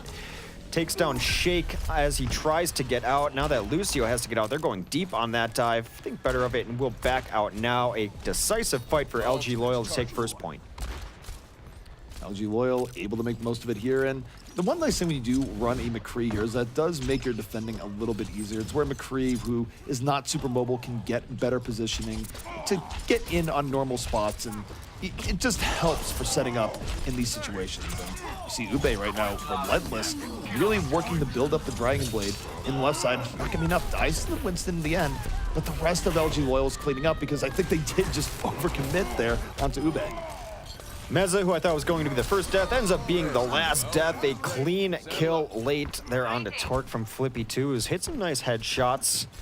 Means that LG Loyal will continue to be in control of this point. Haven't had to use any ultimates as they do enter the ultimate phase of the game. Everyone on LG Loyal nearing their ults. The other side of things, Torque will look to open it up with a pulse bomb, but so far it's been all LG Loyal. LG Loyal is in good shape here, and Ube at the Dragon Blade has been a lot more consistent on them recently, so complexity gonna have to find a way for a quick pickoff here. They trade out early on, and I don't know if that's gonna be enough, especially when Ube picking up 2 kills, now 3! Who needs a Dragon Blade anyways when you just have dash resets and throwing stars? Well, Torque takes a nap, woken by a volley of shurikens to the dome. Not a very nice alarm clock overall, and complexity struggling to find any footing here. It's not a nice alarm clock, Hex, but let me tell you, as someone who is a deep sleeper, is the only thing that will rouse me in the morning. Let me write that down, make a note of it. Need to pick up some shurikens at the nearest ninja supply store. Whenever we get around to one, that'd be great. Complexity still not able to find their way in. Nicholas eats a giant rocket over the top. Haven't even been able to get through the door before they lose Joe Meister. Joe Meister down immediately. Ube has been playing phenomenal here, and now he deems it worthy to pull out the blade. Meanwhile, Spree pulling out the rockets. Why not? It's overtime. All hands on deck here. LG Loyal liquidating the war chest, and complexity. Nothing in the tank to deal with it, as despite one round, LG Loyal looking very good here in Nepal, able to even up the series 1-1. Looking strong there. Spree on his Pharaoh looked very good. A lot of contributions there from Flippy too, not only on the Tracer, moving to 76. Some versatility flashing from Flippy here that we were not necessarily expecting. But of course, when LG is winning, a lot of times you'll see Spree playing the Zarya. That's what you see right there. Well, in general for Flippy, I mean, you think back to when we first saw him back in his old G2 days and the variety of different EU teams he's sort of been vagabonding ever since. we talked earlier in the broadcast about, are you projectile? Are you hit scan? Well, Flippy has definitely been in the hit scan category for a long time. So the fact that he can flex onto a McCree and have a pretty decent game should not really come as a surprise for someone who is flexing onto things like Widow and 76 and everything else. Yeah, and I love to see him coming online on McCree. I always like to see somebody new playing McCree and finding success in it. It even was Jake in this event. We hadn't seen very much of him. I hadn't seen him at all on McCree. And he actually played it on this very map, on that very point, very well. But I do have something for, well, first of all, I wanted to let you know, since you guys are not from around here, I can introduce you to my Shuriken guy if you need. Oh, good. Yeah, this weekend. But my question for you, Hex, is do you even want to wake up CP in the morning? I mean, that's the real question. He enjoys. He's my ride to work. That's also true.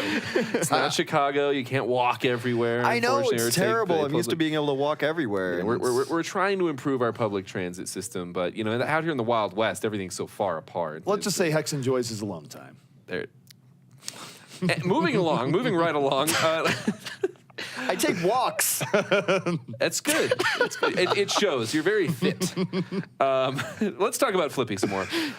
So we talked about him on McCree, hit scan. How are we feeling about him in general, being a new face in the games? What do we like about Flippy? What do we want? I like that his hero pool doesn't necessarily overlap with Ube, so Ube gets to play whatever he wants. We don't have the questions that we had with Icefeld. Stop smirking.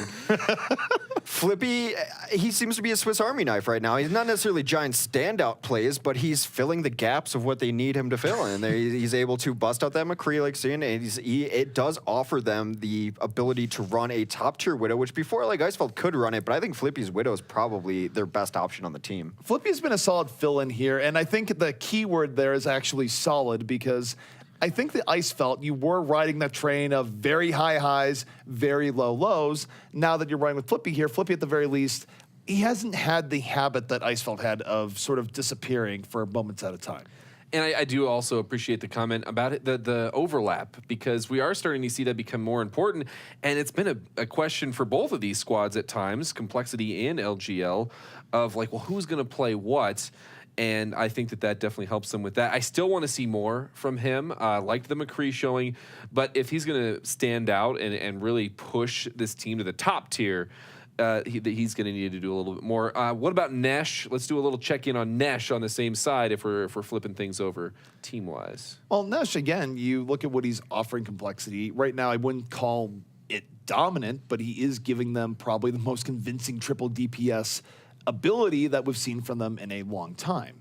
However, I don't think they were able to put it all together on the last map pretty obviously. And I mean, part of it just came down to the fact that even now that they have that, it doesn't feel like they're great at dealing with the Pharah, because I think ideally they would have preferred to not even go too deep into the Pharah game for some of those stages, go with the Tracer and let Nicholas do his thing, which has historically been more successful for them in recent times. But because Spree was on the Pharah, I think it sort of contorted compLexity into compositions that they really didn't want to play.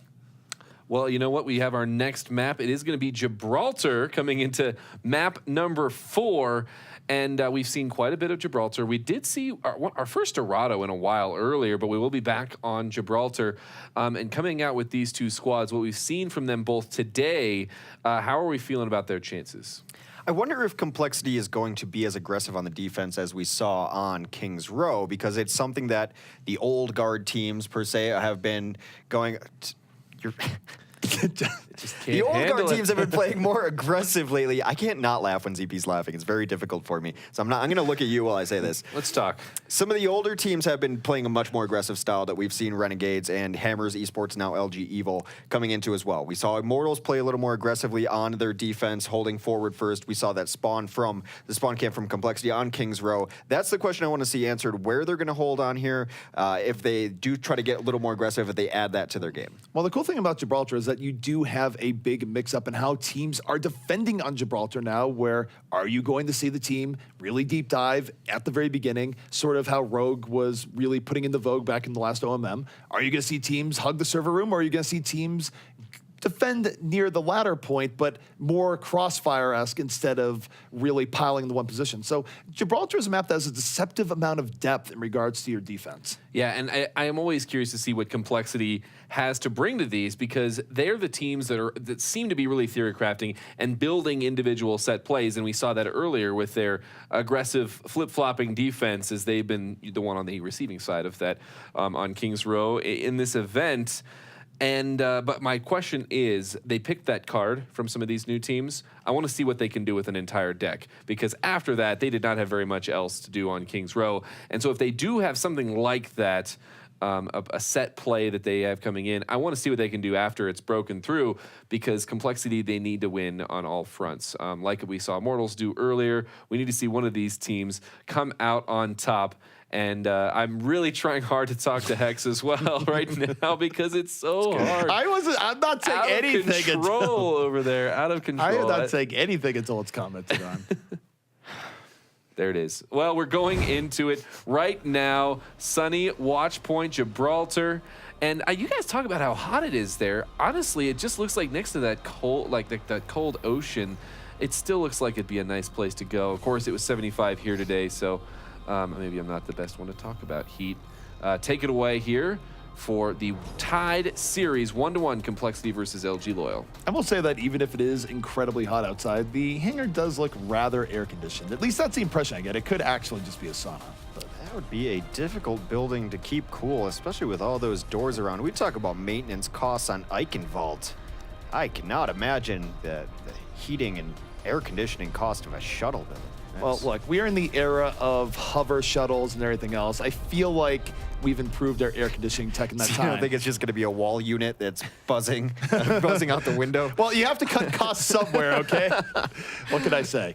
But you take a look here at the defense coming out here from compLexity. It does feel like they're leaving themselves open to have a more aggressive dive defense. If they were to come out here in the first point, wouldn't be that surprised. Well, defense will have a couple of tanks, those dive tanks more specifically, in a Winston and a Diva. It does look like they're setting up for maybe some sort of dive-eat composition here.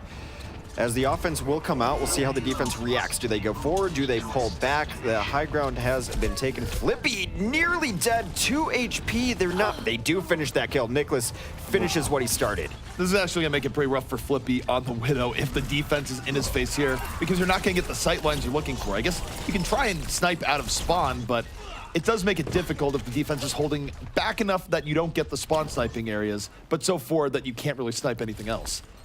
And this answers the question of if they will be aggressive on defense or not. That is a resounding yes. They get a couple of kills early on. The dive will come in over top. The Winston trying to dislodge them. Winston battles going on. Flippy finds pay dirt. Meza goes down. Meza gonna go down. This will buy Flippy a little bit more room, and he might be going for the Tracer here as well. Gonna force out the rewind, but not a lot of safe space here for Flippy. All directions unsafe, to say the least. LG Loyal, though, still trading out here, which means compLexity is going to have to throw in the towel, back up, and try and regroup before this payload gets to its first destination here on Gibraltar. Yeah, they're going to get a lot of free push down here, get it through Archway, in through the car wash, as Torque all alone has notions of setting up in server room. Will rotate up to Glass instead. Spree hot on his heels. Spree moving forward, has the pulse bomb. Might have had an opportunity to just go near the spawn door, but that opportunity is lost. But still a lot of momentum coming in here for LG Loyal, so see if Spree's able to stick that. Doesn't stick. No! Is not able to finish it off right away. That was very close. There's Ube now in the back.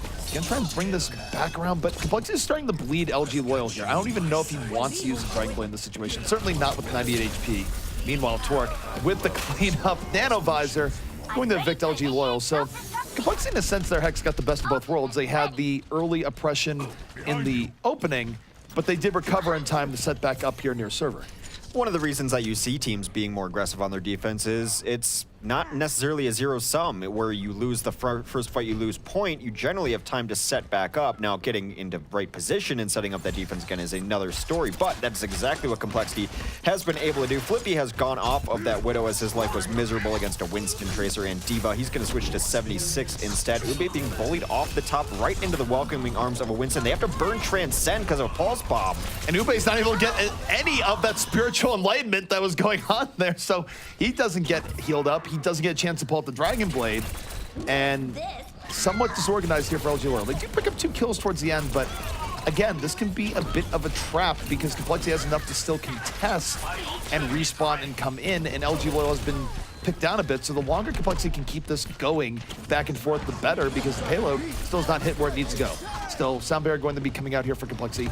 Not enough to save Shake as Ube pulls out the blade, moving in and about. But Nicholas and Meza, they start bringing it back. Shake Pro is priority 1 there. They dove in deep. They were ready to use the Pulse Bomb if they needed to, but this late tactical visor with the cleanup, LG Loyal is getting the opening kill that they want some of these times, but afterwards, not able to follow through with the rest of the team. No, and this has bought so much time because you look at LG Loyal, by the way, under a minute left here. Yeah. This is at 30 seconds. Hasn't felt like it, but it absolutely is. So everything at stake here for LG Loyal. If they get held here, their odds of winning Gibraltar pretty much nil. And compLexity still tools to guilt this. They could even go for a Nano Winston of all things here with the frontal range. Pulse Bomb comes out, does absolutely nothing, not even close to sticking on Meza here. So compLexity, very good positioning here to get this first point hold, and LG Loyal so all over the place in this attack. They do find Torque early on, that's very big. Super Fluke trying to make the way open. 3 kills here from LG Loyal, and compLexity at the end, not able to pick a good time to counter engage, and looks like they might pay for it.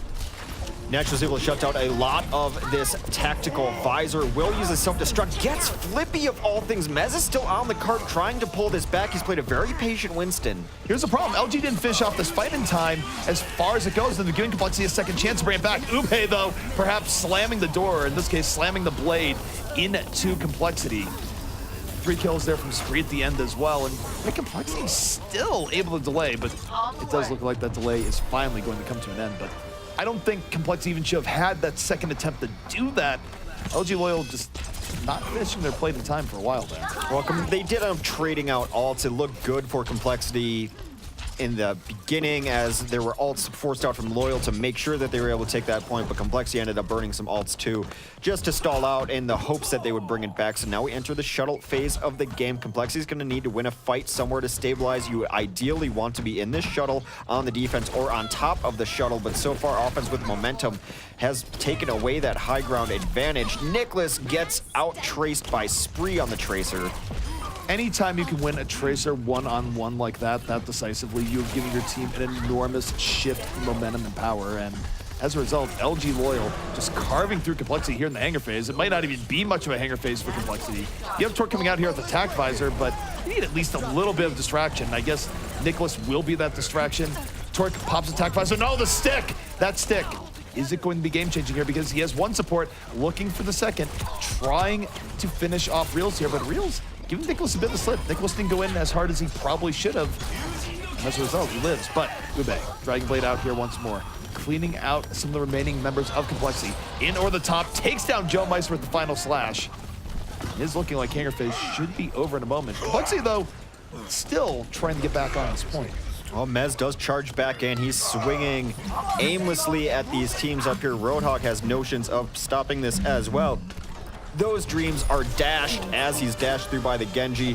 Ube resets, takes out Joe Meister too. They have rolled through shuttle, have a ton of momentum going into last, and after nearly being stopped at first, LG Loyal has designs on finishing this map. And they certainly have the time to do so. 2 minutes going to give them probably 3 quality attempts here. Even this first push is not necessarily bad so long as they don't get blown to smithereens by Nesh's self-destruct, which will likely come in over the top. So Nesh's self-destruct moving in, and speaking of bombs, Spree! The Pulse Bomb taking down Nesh and Torque. Nesh, of course, was not in the mech. His mech was exploding. So very good opportunity here for LG Loyal if they can keep this moving forward, as Ube might hold the keys to finishing out Gibraltar. Well, Flippy's going to have his own self-destruct here. He can throw it over the top onto the point, clear out a lot of space. They are bullied back into their own spawn. Nesh is now on a Zarya, perhaps to deal with the Diva threat that is going to be Flippy, but the big threats have been Ube. Here comes another Dragon Blade. Ube moving in, not able to enter the spawn area, of course, but is hurting them in the back like cats, and still picks up 2. Please don't call PETA. Well, there is 2 kills for compLexity as they look to stabilize. Nicholas coming in, trying to be the hero his team needs. A sound barrier came in late for LG Loyal, not going to be enough. Spree does take down Shake during this, but the numbers are thinning out for LG Loyal. They will be evicted from the point. One more good push coming from them as 50 seconds remain on the clock. They have already exceeded expectations from what they showed on Gibraltar first, but one push with the ability to go all the way to the end here. Joe Meister will have sound barrier for the defense. That's about it. So for compLexity, one more hold is all they need. They had opportunities to hold this out a little bit further. Spree having post bomb up again is actually incredibly terrifying with how consistent he has been over the last few fights. Pulse bomb going off once more. Does not take out one immediately, but perhaps softens up a bit for Ube, who is going there. Meanwhile, you see Flippy here in the back. Good sight lines. Plenty of room to work with. So LG Loyal is a pretty convincing setup here to try and take this, especially if Flippy can just land 1 or 2 shots. Well, a great sound barrier kept them alive during all of that, allowed them to get to safety. The Earth Shatter will come down, knock them down. It's not long before the Widow's going to have to jump onto this cart just to pressure it. It is going to be Hedan who jumps down first. Widow still not going down there as they do get a couple of more reinforcements. Nesh on the cleanup, though. This looks like compLexity will be able to hold. Poor Winston. He only wanted to jump on the cart. I will say, though, that is unfortunate towards the end where you really expected Flippy to get a little bit more, but I just want to point out one last thing. It's bad enough that Genji has been assassinating pumpkins. Does Reinhardt have to get in on it, too? The moment I saw that emote start, I knew we were going to have a pumpkin discussion. I'm in the weeds with all these pumpkins. There's no David S. pumpkins, that's for sure. Well, after nearly being stopped at first, LG Loyal brought it all together, blew through hangar phase, unable to complete the map entirely. Flippy was on the Diva for a little bit, I think maybe anticipating having to do more work in the shuttle phase, having to get on top of the shuttle. Switched off it when he had the chance onto the Widow, which is generally what you want towards the end, that closeout Widow. Unable to get everything they wanted there, but a pretty solid showing, getting it nearly all the way to the end of Gibraltar. It's not a bad look. I mean, it would have been better, of course, if they were to finish it out. compLexity, meanwhile, now has a clear path to victory. What that means here is that you're essentially guaranteed not to get a draw here. To get a draw on an escort map, while technically possible, would be one of the most unprecedented things of all time. So one way or another, we will come out this with one team up 2-1. And take a look at the defense here. Anything surprising you, or new Gibraltar standard? Well, dive defense is the thing nowadays. All the hip kids are running it. I guess the surprising thing is that they're holding this far back. With Hedan as far back as he is, Hedan, it seems like they won't be aggressing up front, that this is as far as they're going to go. They will hold this high ground here, of course, but they're not going to be on the very forward-holding defense that compLexity was on. Maybe Spree, because he is a tracer who doesn't need a team. Well, Spree was explosive, to say the least, and I'm not even making a post-bomb pun there. He was able to keep LG in that and really started out several of the pushes with just a nice initiation. So him playing it now in defense, no complaints whatsoever. Well, a more passive defense as they are not diving onto the team right away, despite the dive composition here, as they will just give up ground, give up a lot of free push on to this payload as it's already under its way in car wash. Ube trading back and forth with a Diva, or funsies, I guess. Nothing really going to happen out of that one. Tries to target down the Soldier 76. They have rotated into server room now. Ube trying to get in here and in the middle of 3 tanks. Has to be careful. It's a little bit of damage on, has to get out. No initiation from either side so far. No, and LG Loyal is definitely playing this more Crossfire-esque than any sort of aggressive dive here, although it's a little bit weird because Reels gets caught out to begin with here, and Pluke sort of exposes himself by going in as deep as he did, and this is going from bad to worse for LG. They don't commit to the dive. They're half Crossfire, half dive, and compLexity just decides, we're going to kill the people that are diving. Why not? Half Crossfire, half dive, 0 success as they try to come in late. Flippy looks like he wanted to drop down. It's been Flippy and Ana up there the entire time. They've gotten nothing out of it. All right, Torque is able to get a couple kills onto 76 there. A confusing defense, as it seemed half-hearted, be one way to describe it. One thing that's worth noting, it doesn't happen that often to where it's a huge talking point, but Reels does, as a Lucio, die in some very awkward positions, just very random. Yeah, even going back to Nepal, it's why did that Lucio die? Why am I seeing this? They will have great position on top of the shuttle now, all as the entire team rotates up here, leaving poor Lucio to push the cart alone, makes him an ideal target for this dive, but the team is going to come down and reinforce this, holding the Winston back out. Diva good against Winston right there. Tac visor went on. Meanwhile, 6 kills from compLexity, just fully cleaning up LG Loyal, and that's the case too where it wasn't necessarily the absolute best initiation. LG Loyal was just scattered going in and getting punished hard. Now, they do have a way of bringing this back. Ube has a Dragon Blade, Edan has a Nano Boost, and you have enough delay here from the Winston. So here comes Ube into the back. Dragon Blade is out, Nano Boost is in, and LG Loyal immediately causing compLexity to scatter, but they only have 1 kill off this, so that doesn't necessarily mean they're going to win. Meza able to pop the Primal Rage here, keeping things up and around, and compLexity, they can very well turn this fight, Nanoblade or no Nanoblade, but you do see Flippy on 76 finding some success, not only demeching Diva, but taking down Torque in the back, still yet to be dealt with. Nicholas trying to look for the heroics in on the ground. Very much even here on the point, but the sound barrier usually can allow you to solidify, as Spree takes well advantage of that, just getting people's faces off the beat and picks up 2 more. they will hold it. And according to Twitch chat, Meza and Mezar are the same person, and you could have fooled me there, actually, as Meza's Winston has been on point today, softening up a lot of targets, staying alive. He's been very patient on it for the most part, did finally go down, and that will be the defense of Loyal solidifying themselves. And once that door shuts on Shuttle, it can be very difficult for the attacking team to come back in. However, the cart is so far forward, they have to be weary of getting back cap, so they're going to hold a little further back. Meanwhile, for compLexity, 3 minutes left, plenty of time to get through the hangar phase, but once the team solidifies in hangar, it can also be very difficult to find a way through. It's a bit of a conundrum in terms of a point where early on you can lose it quickly, but if you get time to survive, it's good. Nicholas, though, looking for that early pulse bomb, doesn't get it immediately.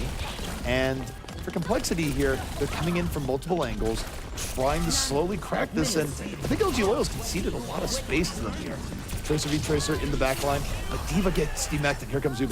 Nanoblade out once more, picks up a big threat in Torque, and nothing too flashy here between Flippy and Ube, but does the job. Yeah, another Nanoblade in there. That's going to be a late death for Shake as he tries to get out on Ana. Ube has been the one pressuring them forward because he can do it relatively safely. The deflect, the dash, he's got escapability options. Everyone else holding pretty far back as they try to get Flippy secured on this shuttle. There you go, up top there. He's going to have Tactical Visor for the next fight. They got to find a way to dislodge him. They have the heroes to do it. Diva comes up, tries to push him off immediately. Well, they need to dislodge him, and they need to make him a priority, because a soldier with Tactical Visor up here is one of the biggest threats you'll ever deal with here on Gibraltar. And Flippy, note the support he's getting right now. Ana's right with him, healing up all the poke that's going in, so they recognize that they want to keep Flippy up in this particular situation. Here comes the Tactical Visor coming out from Torque first. compLexity trying to take the initiative off this. They lose Nicholas really early on, but look at the Earth Shatter coming in from Fluke. Gonna be knocking down 3, and that might be enough for LG Loyal. It's been back and forth. There are aspirations from this Winston, but he is bio-nated and very low. Nesh will be the next to fall as he's alone there on his Diva. So far, no great push for compLexity as we near the minute marker here. Probably 2 more attempts at this, but even in that last push, the only thing they used on the defense was an Earth Shatter. Well, the problem is, Hex, going in this next fight, they're going to have to deal with the Dragon Blade again. Ube's been very efficient in building up ult between fights here, and compLexity, I mean, they've been doing okay in these fights, but they've just been far away from actually getting enough to get through the point, so they're gonna have to find a way of dealing with this Dragon Blade Sound Bearer Nano, and easier said than done on what could be one of the very final fights. So Ube waiting for his opportunity. They might be waiting too long. Flippy's already dead here, so compLexity now the opportunity, even despite not having as many ults. Meza's going to jump in here. Primal Rage does get naded as well. It's a very back and forth as this Dragon Blade gets very little value. Meanwhile, Reels goes down. The tanks for compLexity showing up in the kill feed now. Grab a couple early. Torque is now running wild behind the lines. Gets that Ana. This should be compLexity finally capturing second point, extending the clock. That's something that can't happen if you're LG Loyal. LG Loyal had so many ultimates to start this out, but hang on. They can actually... There was a brief moment where it's like, that would have been pretty impressive if they brought back with 2, but even if they did bring it back, the fact that it got that close to begin with when they had such an advantage early on, you just can't have that happen. I think part of it is that Ube just held on to his blade for too long there. He could have called for the Nano Blade at any point, and if you used it earlier, even if you don't get kills immediately, you cause so much disruption that it works out. Well, Spree goes down. They've been getting early picks in these fights. A lot of them from Torque is how they opened up the last fight too, and it's throwing them off a little bit, so they're not able to use those ults like we mentioned. Tactical Visor up here, a good position for it, but he might want to get to that closer high ground. Meanwhile, Flippy and the rare defensive Widow on last. I'm not opposed to the defensive Widow here. It's going to make compLexity at the very least consider overdiving to get in on Flippy, and if they're doing that, they're not looking at the people in the front. So it is a multi-threat here, although I do think the entertaining option would be to run a Widow of their own and just win Widow v Widow, which is always a huge swing to the team that actually has Widow. Unfortunately, though, that would be quite a gamble because they have only one push left. Well, that Widow does make them wait for the rest of their team. Surprising, though, Meza is still on the Winston. I guess he's going to dive it. That's the only option. She's so far back there, though. Maybe a Reinhardt would be a better possibility, but they have 2 dive tanks. Have to be careful of where the Widow is set up now. That music means this is the last push for compLexity. Once though does have the attack visor in reserve. Here comes the Sound Bear coming up, and Torque should be using an attack visor here in just a moment, but she doesn't feel need just yet. Now it's going to happen. Comes right in with the Dragon Blade, and the Dragon Blade is stronger. Takes Torque's head right off. Ube causing chaos in the back. Gonna cut through D.Va's mech armor, and LG Loyal going to defend against compLexity here on Gibraltar. Neither team finishing out the map, but LG Loyal's defense just a bit stronger as Hex. LG Loyal with a chance of picking up their second win in all of the OCS as we move into our 5th map. They lost Shake right away to a fire strike there in that last push. That is so important to your healing. Had ultimate ready too, so all throughout the game, a lot of ultimates going to the grave with people. Here is the pumpkin carver himself in Ube. You know what? I've been okay with the amount of pumpkin carving. It's not like we're watching Rogue play where Rogue just... They have to buy those things en masse for D.Va. They are supporting the livelihood of one lucky pumpkin farmer. That's for sure. With a massive field of pumpkins. Well, here we are, and Luminosity, their squad, that is the Loyal squad, well, they're giving everyone a little bit hopes, and they're giving themselves hope right now because their tournament hopes are on the line, the playoff hope. And if they are able to pick up another map victory here before compLexity is able to pick up 2, that means they are going to still be in it. And actually, it definitely still in the running either way, but it would be an uphill battle. But looking at this one, did compLexity pull out a card, or did they pull out the deck there on defense as far as like trying to find good defensible areas? I liked that they were holding further forward, and we see it because you can do it on this map and get back to second on time. You have to be coordinated to get back to second and know that the last thing you want to do is hold on that defense. Okay, we lost this first fight, and then stagger in and give up second for free. But they did coordinate. They got the high ground back onto second. It's a map that's long enough and the card push is slow enough that if you lose that first fight, you're giving ult to the other team, but it's really a low-risk proposition. Well, the other thing, too, going into that very final first, compLexity had a great chance to actually come in and take that. They really did. Unfortunately, they were not able to win that last fight, and then things just snowballed completely out of control. They lost Hanger basically for free. And in the end, even though you don't see LG Loyal complete the map, they get enough progress that compLexity is not able to match it on their own attack. Well, and then as soon as compLexity were coming out on attack, and they were able to take first fairly quickly, fairly decisively, I was thinking, man, compLexity, what is going to stop them here? And it turns out it was LG Loyal on second there. What were the keys to their defense on second? Why were they able to hold there and not previously? Well, Loyal did a good job of taking high ground, especially, and not necessarily getting all the kills they wanted with the high ground, especially, but it made the tanks have to play separately from the rest of complexity because both tanks were running dive tanks, both tanks capable of dislodging Flippy from the high ground shuttle, but they both went up there. That left the remaining 4 unprotected, all alone, and they having to devote that many resources and not be able to complete those kills on the Flippy really left the rest of the team in an exposed position. Well, the other thing, too, is that I think their ult economy was rather well managed there, and Ube, for his ups and downs, was certainly having a very good Gibraltar game. Most Dragon Blades were doing very well, picking up at least 2, and when you can get that level of pressure from a Genji who's building out as fast as Ube was, it didn't leave complexity with a lot of options where complexity actually was able to go in with an ult advantage. Like, you can go back and look at that. Complexity's ult advantages, for the most part in second, were minor. You didn't have a situation where they had 4-1 or something like that, and that means that from the side of Loyal, they were actually managing that rather well. Dragon Blade every fight, and he was getting all that free poke. You saw every time that the fight reset, he was up to the left, spamming shurikens, trying to get that free poke, and that's why he had ult every fight. And that has been their key to victory in the past as well, is just superior ult usage. And maybe that is a trend because they haven't had very many other things to rely on as far as non-ult play goes. But they are definitely making a bid for the playoffs in this one. The only thing I want to talk about is talking about the time to kill issue that we have seen for LG Loyal. I think the complexity took advantage of that to some extent. In their first point defense, their second first point defense there, right in the glass area right by the actual cap, in that they were very spread out throughout those fights. And when you talk about time to kill, well, I mean, they'd get a Genji Blade and Ube. I mean, that's the one way you can get multiple kills fairly quickly, but he was only in range to really find one or so. And then on the other side of the fight, you know, you've got your high ground priority as well. We'll see if that comes into play as we're going to be coming in on Hollywood for the map number 5. So this could take us to the tiebreaker of Ilios, single point Ilios, if Complexity is able to pick it up. Complexity was able to select this map. Why do you think they are taking us to Hollywood? Well, you think back to complexity on a historical level, they've always been rather comfortable in Hollywood, even though it has sort of turned into not a favorite map of teams here for map number 1. And I think OCS has definitely sort of messed with precepts of, oh, a team wants to pick this map that they're going to be good at given the win-loss record.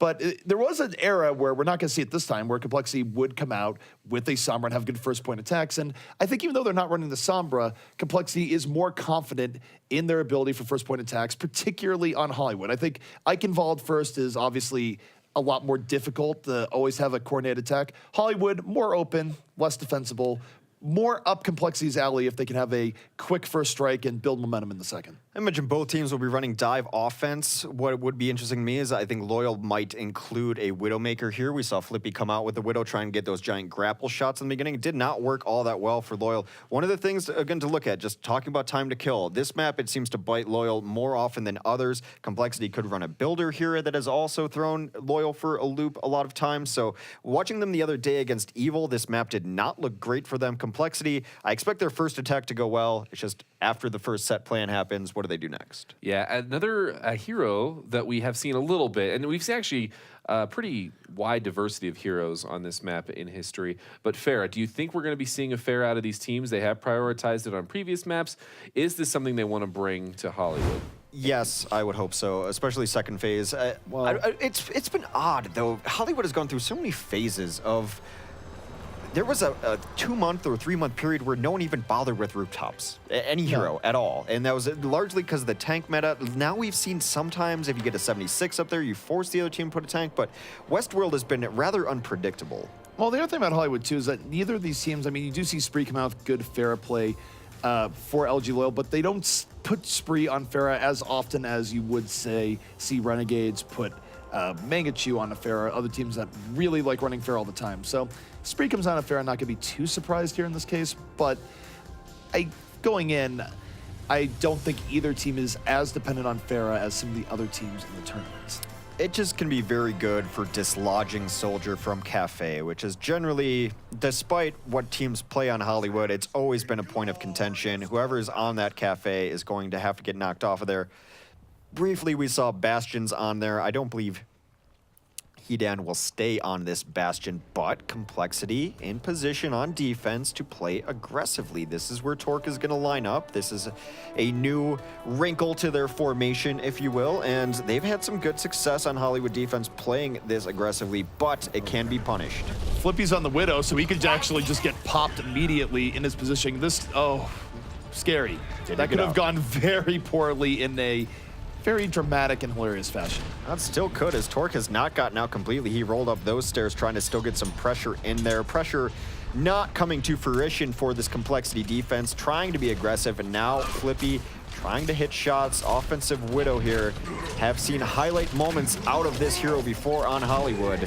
So far not finding much. Well, he has to go through all the shields that are in play right now, so Flippy is definitely having trouble just finding an open shot, but it is a threat. It is causing compLexity to change up how they were positioning to begin with, certainly forced Torque out of his hidey hole in a hurry. But LG Loyal just taking the slow, and it might be working out. Spree, rocket after rocket being landed in the Meza, and Meza's gonna go down immediately. Meanwhile, you see Ube in the back. Genji versus Soldier, no. Rifle butt is stronger than the sword, as it turns out. So, compLexity bending back, not breaking here just yet. As Nesh is going to finish that out. So, a little bit sloppy in the very beginning, but LG Loyal not quite getting what they're looking for. Still have not had the big game breaker from Widow. Flippy still on that 75%. I spoke too soon. Flippy, let's take a guess, 76? No, Tracer. All right. Makes a little more sense. Don't see too many offensive 76s here unless you're going to rotate onto a high ground with the rest of your team. Tracer gives you that versatility to go to the back line. Fits much better into this dive composition that they are running. So far, though, defense has held strong. Ube's got Blade up. Well, he has Blade and he has Nano Boost, so Ube, again, looking to be the siege engine that busts through this defense. Picks up 2 immediately. His Dragon Blades have been so consistent over the last few maps. It's been a huge thorn in compLexity's side. Absolutely. The TJO brothers will try to bring this back. They get a couple kills apiece. However, it is a little bit late. Progress being made on the point as Flippy looks to clean up. His counterpart does so. Nicholas goes down to a barrage of headshots from that clip. And now 2 ticks. I don't think they're going to come back on here. Nope, a donation of a life from Nesh to Spree. We'll give him the barrage. Available. Not really a need to switch up much for LG Loyal, as the composition they have has been working. Meza is on the Reinhardt, so they will make 1 tank at least vertical as Nesh rotates over to the D.Va instead in case someone takes the high ground, but being pressured out so far is compLexity's defense. We like talking about the idea of running Widowmakers here. If Flippy was swap back to Widow after this Tracer Pulse Bomb, would not be that surprised. Second is a place where you can make it work, as compLexity, with powered by the 76, able to sort of cut LG Loyal in half, move forward, and reestablish the defense. But see if we get any Widow play here. Not necessarily expecting it, but could be neat. Well, they are trying to camp a spawn right there. Torque will take out Spree, who tried to get a very high barrage. 3 kills in total for this compLexity defense. Ube has to go back to spawn. Ube did not want to be any part of that, and yet this is always dangerous for compLexity, especially if they go too far up, because Ube has been that good with Dragon Blades. Well, compLexity seems to have a plan to spawn camp right now. They've got Torque on the high ground, a cafe hold too. Pluke has to be careful. He does jump out. Now the shields are down. Primal Rage pop just to get out. Here comes a tactical visor. Meanwhile, Ube on the ground takes out Shake with a blade. Ube gets 3. 3 from Ube, moving that in. Again, he can't be stopped when he uses Dragon Blade. Every time he's doing it, compLexity does not have an answer. They have nothing they can do about it. And anytime it feels like compLexity is building any level of defensive momentum, it's Ube coming in, slicing through 2, 3 people, and that's been enough. His Genji's been better than we've seen the entire tournament over the course of the evening. We had questions about his Genji. I went so far as to say he should just play Roadhog. He's had a good Roadhog night. He's on tonight. That is no other way to say it. Ube's Dragon Blade has been a terror. Hedan does go down to Nicholas to start this fight off. That should open the door. Nicholas will connect with a Pulse Bomb eventually. Both supports down. compLexity's defense will reestablish on the middle point. That's a Tracer dream there. Anytime you can get to the back and take out not 1, but 2 supports, it's just a great feeling because you know that that push is, by all means, almost certainly over. So Nicholas not going to have Pulse Bomb for the next push, but if he can keep that up in Streets phase, it's going to be a different game, so long as they can do something to contain Ube. Well, LG Loyal will not be held at their spawn now that they've got the cart halfway through. Do have to figure out an answer to taking high ground here. Can't let Nesh just tickle away with the Diva up here. Of course, self-destruct is up there. Ube's going to come up and challenge him. Deflect down, though, has to get out, has to be careful.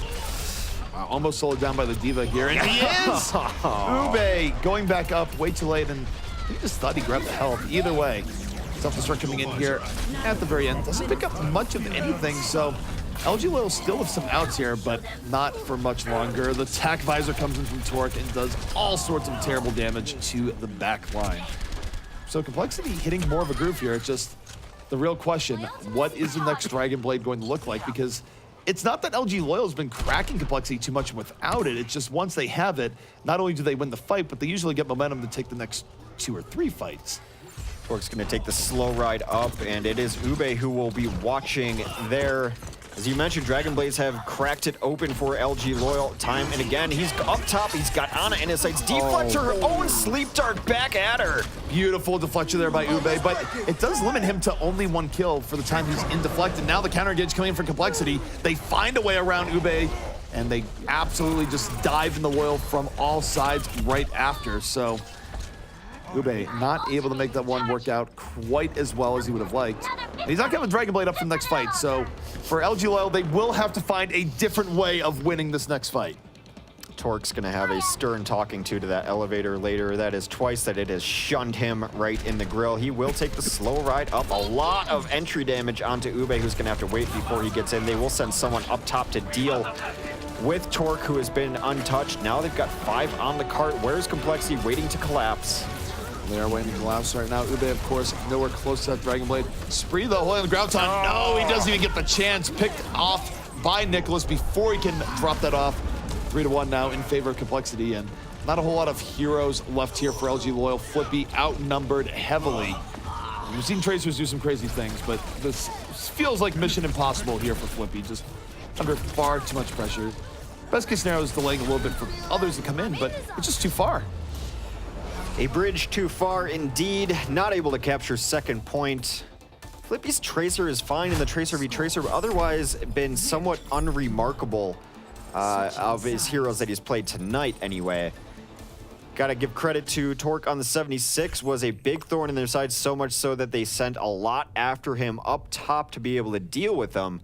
Never really finding the right answer to that either. So stalled out on second phase is LG Loyal. We will not draw out on Hollywood. If LG Loyal is able to defend before the yellow box of victory, they will win the series. If not, compLexity will tie up the series. And I believe this is our 5th map. This is our 5th map. We would be going to a tiebreak after that. Tiebreak, I believe the tiebreaker would be Ilios that we would be heading to. So a best of 1 on Ilios to decide who won back on Temple of Anubis. You got to think Loyal would be in a good spot there because of all the Widow we've seen on Ilios. It would depend on the stage. It is That's best out of 1. It's Ruins, yeah. You got Ruins, and yes. If you got other stages, then perhaps not. However, take a look here. One thing you always have to be afraid of with Loyal is that I feel like they tease first point holds more so than other teams. Not that they necessarily get them as often, but they come very close and then they just sort of let things go. But clearly for compLexity, as they try and even things up after a pretty good defensive hold on second, a first point hold here from LG Loyal would be disastrous because that would spell the end of the series and LG Loyal would be victorious. Running triple tanks on this defense, putting a lot of bodies on the ground. Ube onto Roadhog could be a difference maker. He's been a difference maker for Loyal all night tonight. Flippy is on 76. He will very likely be hanging out in the cafe. A dive composition coming out for this compLexity roster. A dive composition with Torque also on the 76. Not something you always see in dive rather than the Pharah. So they're going to run that Shake on the Zenyatta. So they're committing to the dive and then Torque on 76 to do more sustained damage. It's not the purest form of dive, but it is still going to have a triple threat between Winston, Genji, and Tracer. So the cafe perhaps not as safe as people would like it to be. Torque not getting hit by the hook early on. Going to give him more opportunity here. There's an 8-second window where he can just lay in the damage over the top. Doesn't have to worry about Ube. Meanwhile, the cafe has been repossessed. compLexity in over the top. This is very excellent positioning from compLexity right now. They're just not able to secure the kills, but there it is. Fluke, unable to withstand, goes down. 5v5 in this fight, and it's going to be up to Ube to find a way back here defensively. Looking for the kills off of secondary fire, not able to getting poked down. And oh, he is getting outplayed incredibly hard. The deflect ruins his day. He's not able to be healed up, so with Ube down, compLexity has surgically removed one of the biggest threats and could be able to finish this in just a moment. Nesh drops down into a fire strike as Spree comes up over the top, trying to bring this back for his team. Already 2 ticks, a lot of contesting going on the point. Not quite over yet for Loyal, though, as they do have a Tracer up and Spree. Seen Spree win fights he should not win in the past. He has to get out of there, though. Bully down to low health. They have to give up first. Now they're in trouble, too, because they're going to bleed some of these. So compLexity able to take that first point relatively quickly, and they even have a Dragon Blade for second. And if you're compLexity, the question is, Hex, how much do you save your ultimates here? Like, obviously you save it as you're winning the fight, but do you just consider trying to win some of these normally, and then once the payload gets close enough that one fight finishes it, then do you do it, or do you feel like you have momentum and just blow it all in the next fight? I think it really depends on where the cart is by the time the next fight goes. If you feel that you only need one fight to win it, blast them all. If not, then you set up your combinations and you try to use some sort of economy here. They have all the time in the world, though. 435. In my style, I'd use them all. Well, we'll see if compLexity favors your style. They do open up here with attack visor very early on. Torque leading to 2 kills off that. Nesh in the back of Dragon Blade. Old Habits Die Hard picking up 2 immediately. So compLexity, they do invest. Uh-oh. Well, it is still going on. That is just our observer screen. Unfortunately, we'll try to do a little radio Overwatch as the game continues on our free cam match. They are still pushing. They wiped that all up. They did adopt my style and use absolutely everything, but Loyal will have a chance to come back out here. All right, we are getting back in the game. The server is still up. This is not another compLexity moment. Have no fear. And this would be bad for compLexity to have that moment. They are about to win this map, potentially. Momentum still very much in their favor. 2 extra kills coming in here.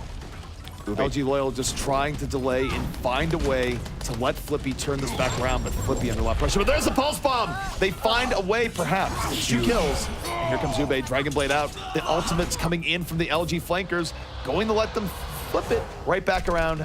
No point intended. Or, nope. There is a point intended, just there's no pun intended. Well, this is the area where LG Loyal jumped off the cart at the end to lose a set the other evening. So perhaps some bad memories looking to be exercised tonight. 3 minutes left, I believe, is on our clock as it blends in with the sky. There it is. compLexity needs to win one more fight to get around. They have to win decisively. Ube has been a thorn in their side, and Flippy turning it on. That pulse bomb took out both supports in the last fight. That was huge. Wins this next fight here. LG Loyal with more stabilization. Nesh could break it open here with the Dragon Blade, but already Joe Meister out of this fight. Nesh, Dragon Blade out, takes D.Va out of her mech, gonna take him out fully. 3 kills here from compLexity, and this is looking far better for them, and yet Ube's still around. Hex, he can build up a Dragon Blade here mid-fight. It gets another! He is doing so much work in the back line, but does finally fall. Nesh finally takes him out. There was also a pulse bomb onto the cart that got a lot of work done there. As we go into the final fight, Fluke is the first to die previously, so he's the first one out, getting bullied down. Stall's coming out, though. They've got 3 on the cart now. They just barely got on that payload in time, and LG Loyal, sound barrier out. Many people gonna be hit by that. That means everyone's just about back in this fight. compLexity getting thrown off here once more. And for compLexity, where you had enormous amounts of time to bring it to this point in second, you're gonna be feeling a little bit nervous because you now are down to your final 2 minutes, and you're gonna have to go through not only a self-destruct, but also trying to, like, Ube, are you kidding me right now? Moving in and getting so much done.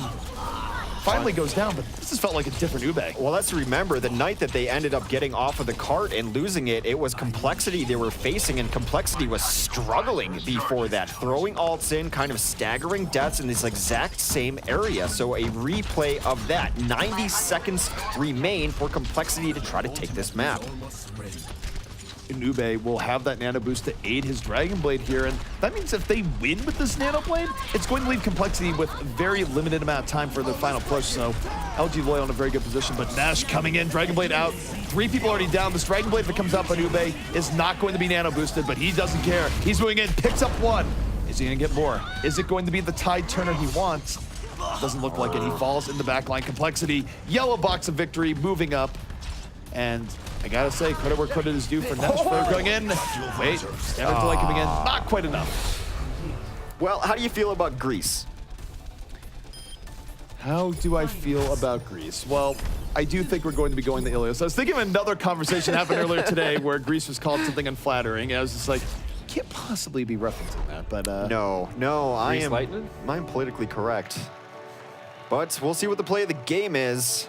As compLexity takes Hollywood on their attack. Flippy, probably the double pulse bomb. I think one of them walked into the other in this saloon.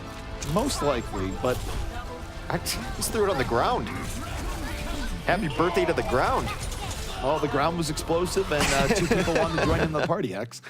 Sometimes. But to break down something I was going to mention there towards the end is that LG Loyal was in a very good spot, but it was Nesh in part getting to the back line and getting rid of the Ana early on, which meant that instead of having the terror that is Ube with the Dragon Blade in your face, ruining your day, it was just a very swift engagement by compLexity that caught LG Loyal off guard. So all the combos they could have done there did not come in anywhere near the order that they needed to, or outright didn't happen at all. Boy, coming into that last fight, I mean, I was just looking at the 2 nano blades, or excuse me, just the 2 blades that were available and thinking that one of them could be a nano blade. And looking at how Ube had been performing, I just thought it was going to be blade versus blade action. But it turns out that 3 quick kills was able to secure that one for compLexity. The delay not quite good enough for Luminosity's Loyal squad. And loyal as they may be, maybe their backs might be up against the wall a little bit. They were up 2-1 in the series, but we're going to a tiebreaker of Ilios. And the way that this tiebreaker is going to work, it is going to be a best of 1. So we really have to break it down by point. We can't even talk about the map at large because it is going to be a best of 1. And we're going to remake the lobby real quick as well, just because of the disconnects. You can never be too careful. And it looks like only one of our observers disconnected there. But how do we feel coming into this tiebreaker? Go ahead. compLexity does not want to go to Ruins, is how I'm feeling on this right now. Because I think even though there was a point where they ran Pharah and it was doing okay, I don't think they really like the shifts that they have to do when Pharah is involved. Ruins is kind of a double whammy because they have to deal with a Widow and a Pharah potentially. Some teams have been running that combination. So going in, I think compLexity is really praying to whatever RNG god is out there, saying, please do not bring us to the Ruins. Bring us to something a little bit more compact that will let us play more to our strengths. Pray to RNGesus. I can't agree more. The Ruins is the stage they don't want to be on. And the very first time we ever casted Ilios, it was Widow, also Genji's. And Genji has also been running wild from Ube. He's had one of his best Genji performances of the entire tournament. We'll give credit to Nesh. You mentioned he got to the backline. Nesh was the only thing shutting down Ube in a couple different times. It was up to Nesh to be able to take out his opposing numbers. So he had his good moments as well. But a lot of this is going to come down to what stage are we on. I have to imagine if we go to Ruins that Flippy will play Widowmaker. He seems to want to play it, forcing it into situations. It seems to be his best hero right now. His Tracer has been medium. Even the Pulse Bomb that he got play of the match for wasn't a stick or anything like that. So sadly, this entire series comes down to random roll of the dice. Yeah, now my question is, has Flippy's Widow performance tonight been enough to scare compLexity, or is it really multiple factors that is why compLexity doesn't want to play there? I'm not sure if I would say it's enough to scare compLexity per se, but it's not something that they have a great answer for to begin with. And I don't think they're going to fall into the trap of throwing Widow v. Widow, because one of the things in Overwatch that teams sometimes get very much hurt on is that you're not running something like a Widow, but you're getting bodied by a Widow. And then you sort of have this internal mindset of, well, I can out-Widow the other guy. If the other team is more comfortable running Widow and runs it more often than you, the odds that you're going to go out there and out-Widow, it's possible, but not necessarily likely. So I think if we do see the Widow there, I'm not necessarily expecting compLexity to try and counter it, but you never know. It's a hero that you don't even have to have your mouse plugged in, that the other team has to worry about. I could be playing Widow, and you can't take it lightly. You have to respect it. And even if Flippy hasn't had the greatest performance tonight, you never know when he's going to start going. You never want to bet against a Widow missing their shots. So Yeah. Well, I'll be out here, it'll be fine. He's been missing shots. That's the time you get domed. So Widow's one of those heroes that it is so hot and cold, but it always demands respect from the other team. The moment you stop respecting it is the moment you lose to it. Well, and I mean, the RNG god's definitely coming to play potentially here. What if we don't see it? What are we going to see on some of these other points? Like, for instance, What are we going to maybe see in well? Is that's been a Pharah playground? Do you bring that as complexity? Because they haven't had a lot of good answers to Pharah, except for their own. You can see Pharah on all 3 stages of Ilios. Yeah. It's just a matter of what is your likelihood to see it. And I mean, thinking about well, I think you do see quite a bit of Pharah play on well. I would expect it to show up there, quite honestly. And I mean, part of it is just like there's so many areas to hide as Pharah in terms of like really high buildings that you could do cute things on the roof, just float around. And of course, you always have the extra bonus of getting a hole-in-one if you get a nice concussive blast that makes use of the trademark name of the stage in well. It's going to be interesting what Ube plays. That's who I'm really locked in on right now because his Genji has been great, but Roadhog on control on every one of these stages can be good. As you mentioned, well would be really nice as we do load in. So a lot of questions will be answered here. But if you're Ube, despite how good you played your Roadhog, I think you're riding Genji tonight, right? I would think. I mean, I think it depends where you're at. I think if you're on well, I think you make the argument to go Roadhog because not only do you have, of course, all of Roadhog's normal strengths, right. Not only is it more closed in, but you also have the ability to drop people into the well and exclaim that this is Overwatch. So, yes, I think I'm well. There's a decent chance we see Ube and Roadhog, but it does depend. There are multiple ways of playing these maps, especially in reaction to what you're seeing from the other team. Right. Yeah, and the only other point that we haven't talked about is Lighthouse. And I would say between the 3 of them, it's the least polarized. It's a little bit more average. Obviously, the points on the side. There, it's almost anybody's guess what we're going to be seeing coming out of these teams here. Another aspect of this is how much do you think these teams prepared specifically for Ilios coming in here? As every other map, we have the potential for a pick, and not very many teams have been picking Ilios. It is very likely one of the least scrimmed for this tournament because we have our pool set. Ilios not, of course, in our control pool, so it could throw some teams off. And the fact that it is only one stage means there's no adjustment period either. So it's a difficult tiebreaker for teams, but they have to be prepared. They know this is the tiebreaker. We saw a tiebreaker like week 1. We saw a couple of these already. So. Yeah, and by the way, for those of you who haven't been following, the tiebreaker rules have changed throughout the event. So initially, the tiebreaker rule was that after each map that was a draw, we went to a single stage on Ilios. And of course, with multiple maps going to draws potentially, which did happen, I think, twice throughout the event, and something that had already been in the mix was changing that rule to pushing it to the end so that, you know, we could see all of these maps come to fruition. And then if it is necessary, which is, this might be the second time that it's been necessary to come to Ilios for the final tiebreaker. This will change again, I believe. We're working on changing this rule going into the playoffs because, you know, it's going to be much higher stakes at that point. So we may see that go to a best of 3 on Ilios. For the playoffs, we're going to be less concerned about time because during the regular season, especially starting at the times that we're starting, we wanted to make sure we're not going as short as we could as far as not going overtime.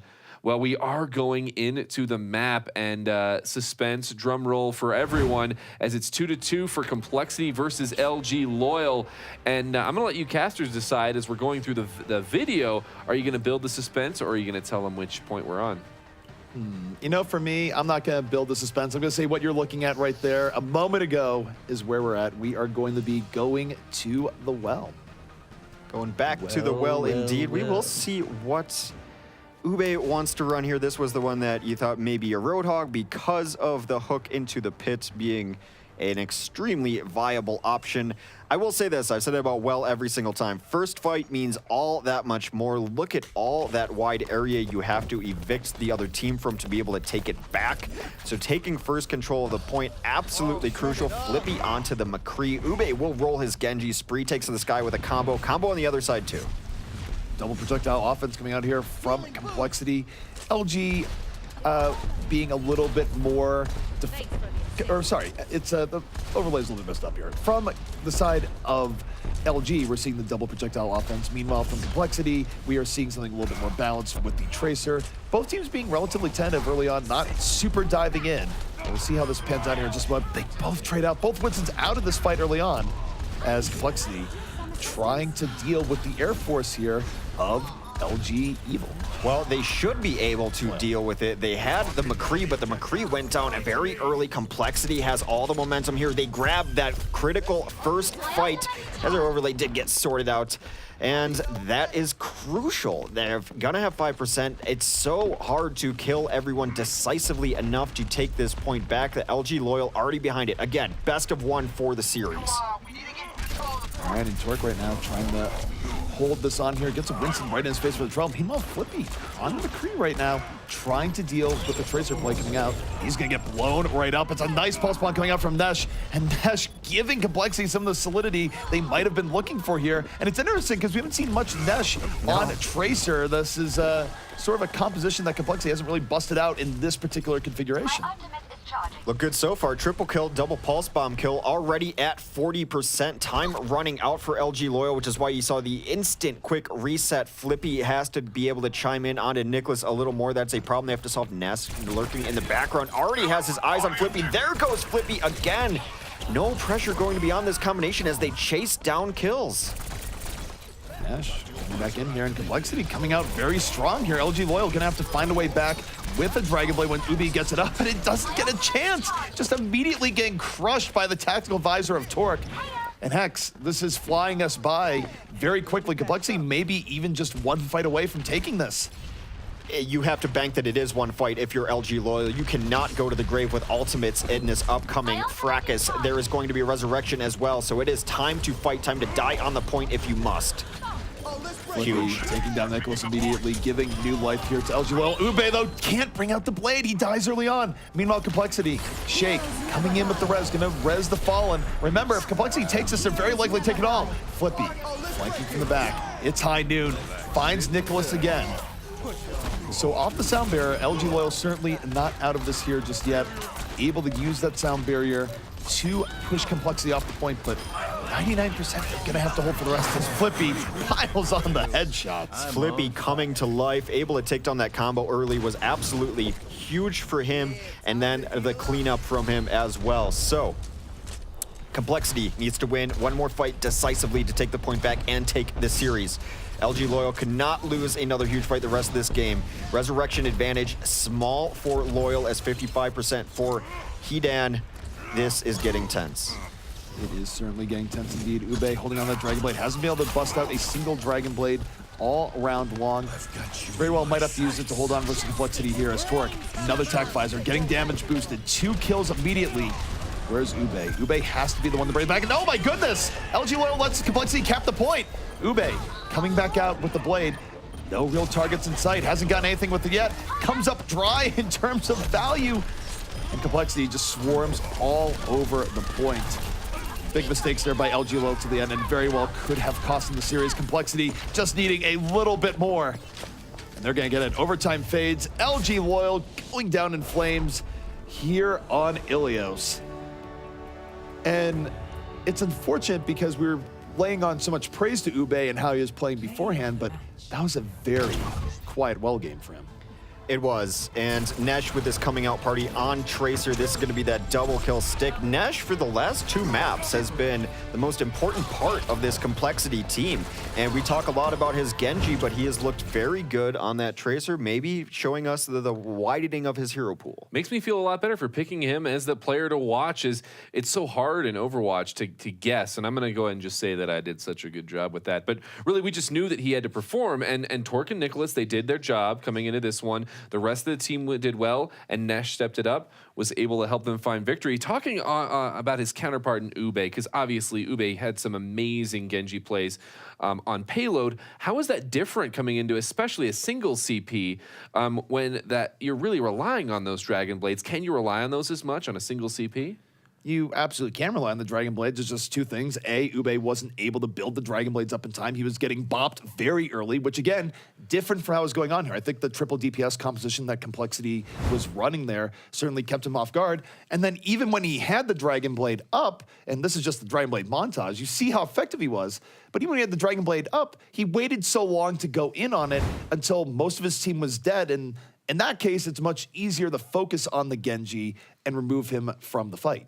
Yeah, it seemed like complexity. They took a page, a card, so to speak, from their defense on first Gibraltar, and that they were spread out enough and really just relying on a lot of individual plays. I mean, and obviously they had the verticality as well with Nicholas on the Farah and Shake as well flying around up there. But I want to talk about McCree because Flippy.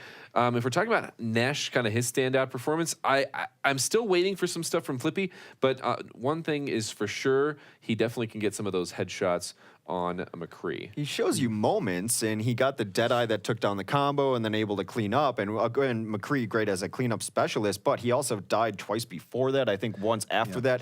The composition is much more reactive to what the other team was running. You're running a McCree, has to sit in the back, has to sit in the middle lines. The other team's running a Tracer, it's more of attack-oriented. The other thing, too, is don't be fooled when you look at McCree's here. The real measure of McCree is not getting cleanup at the very end, which that was that Flippy part that happened there. Most McCrees can clean up at the end where there's no pressure on them and they just get to shoot on people that are barely trying to dodge. The real measure is as a McCree, can you come in and get 2-3 pickoffs at the very beginning? Can you start that chain? And that's more difficult overall. Well, and not everyone was prepared maybe for Flippy to be playing McCree. We didn't maybe expect it. Whereas, you know, you look at Grim Reality playing McCree, well, everyone's expecting that he could go on that. So everyone has an answer potentially pre-planned. So it's something we're going to have to watch over time. Well, with that narrow victory, complexity has stomped on LG Loyal's chances of getting into the playoffs. Nonetheless, we will still see them playing the spoiler next week. So definitely still a lot of exciting matches as of yet. And if this week is any indicator, still probably some surprises coming down the pipeline. In fact, let's talk a little bit more high level. I just want to go through some of the standings to talk about some hypotheticals here coming out of this. So first of all, complexity, now they're tied at 4-4 with Immortals. So that's going to be really interesting coming into next week because the last game of the week, in fact, is these two teams playing against each other. And so if we could have planned it that way, we definitely would have. And then Team Liquid, they do have a path to potentially finding victory. They need to tie things up with Immortals or Complexity. Still a long road, especially because, I mean, they'll be playing LG Loyal. So that's something they can potentially find victory in, but they're going to play LG Evil, and they have to hope that Immortals and Complexity lose all of their games next week, which, well, only one of them can lose all of their games. Yeah, I was going to say, if both of them are play each other. Yeah, I was going to say, that's the thing, is only one of them can. So we're going to be watching their other games as Immortals and Complexity will be playing against other opponents, in fact. Actually, let's look at a schedule if we have it available for next week. There it is. It is going to be week 5, and we're going to start it off on Monday, LG Loyal versus Immortals. So that's going to be one to watch for sure as LG Loyals tries to play spoiler on Immortals and potentially even give Liquid one chance at getting in, as they would need to find victory to do that. Renegades versus LG Evil, the rematch we've all been waiting for, as it went to 5 games this last time around. Renegades looking to find revenge on Monday for that as well. Team Liquid will be facing off against LG Loyal, and this is where LG Loyal, they'll be playing spoiler against their adjacent opponent in the standings. Complexity will be facing off against Renegades following that on Tuesday.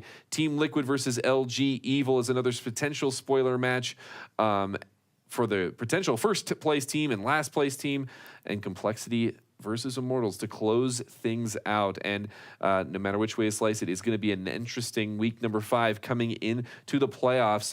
Any matches stand out there for you guys looking into next week? I want LG Evil to be undefeated going against Liquid in that last match, having Liquid be eliminated, and it would be such a Liquid thing to do to beat LG Evil there, give them the only loss of the tournament. I think that's going to happen. It's one of those things where now that it doesn't matter anymore, now that LG Evil at that point could have locked in first, and Team Liquid wouldn't be able to do anything if things don't go their way. They managed to beat LG. It was like 3-0 in domination. 3-0, just to like add insult to injury, just to tease you and go, I really want to see Liquid in the next tournament. Yeah. Only to dash your hopes again. That would be some of the most in-depth, brilliant marketing on their part. But and talking a little more seriously, though, no matter what, though, we've mentioned it before, they are not only just playing for this event, for making it through this event, they are also playing for the scene in general, because right now we're in a tumultuous time where teams are rising, teams are falling, players are rising, players are falling, and we're all working towards a much higher goal there for the potentiality. Oh, that's just not a word. Of the Overwatch League coming up. And so we'll see as these teams are not just, the stakes are higher even than this event itself. Contracts always on the line, regardless if you're on a team, off a team. Roster spots always on the line. You know, a lot always on the line. You can't afford to have a bad week in Overwatch. You will be replaced. And the other thing, too, is, of course, there's other teams that are looking in, and even if things don't work out on the current team, maybe another team wants to pick you up. You want to make sure you are having the best showing possible that entire time. So these are all factors in play, even if you can't win the current tournament that you're in. Well, you know what? That's a beautiful close as far as matches go. To week number 4, the race to the playoffs still continues, but really we're going to be looking a lot at seeding coming into next week. Before we close out the night, I have a PSA, so everyone just pay attention right now, especially if you like stuff and you like Blizzard, because Blizzard's put together an amazing game for us here that we can watch and enjoy, but they also have some stuff. And I'm going to show you one of the stuffs right now in this little plushy Winston. I feel like I'm doing an infomercial right now, but no. Basically, Blizzard, they've been really wonderful to work with for an event organizing in general, but especially in this regard, they have given us some free stuff that we are going to be giving away, some of it over the next couple of days on Twitter. So even before we come back on the air. So if you aren't already following us on Twitter, definitely go to @GameCarbon and keep an eye out, because we are going to be doing some polls coming into next week where you're going to be able to vote for some of your favorite players and teams. And some of the people that participate in that are going to be winning some stuff. And it's not just Winston plushies. So there's plenty of other cool stuff that I didn't want to show you, mostly because it wouldn't all fit on the desk, but partially also to just pique your interest. So follow us at @GameCarbon. There will also be a lot of cool videos there. And then as far as just a holistic approach to social and just the web presence, we have all of the scheduled matches, previous VODs, information on teams, etc. is on our website. So definitely check out carbon.gg/OCS for all of your Overwatch Carbon series needs. This is Gil Frost here with ZP and Hex. We're closing out week number 4. 1 week left for more Overwatch. We'll see you all next week at 5:15 Monday PST.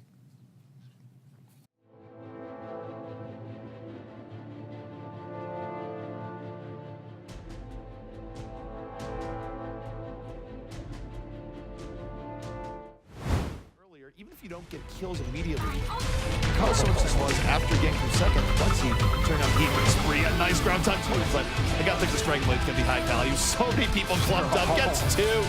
Trying to deal with the Tracer breaking out.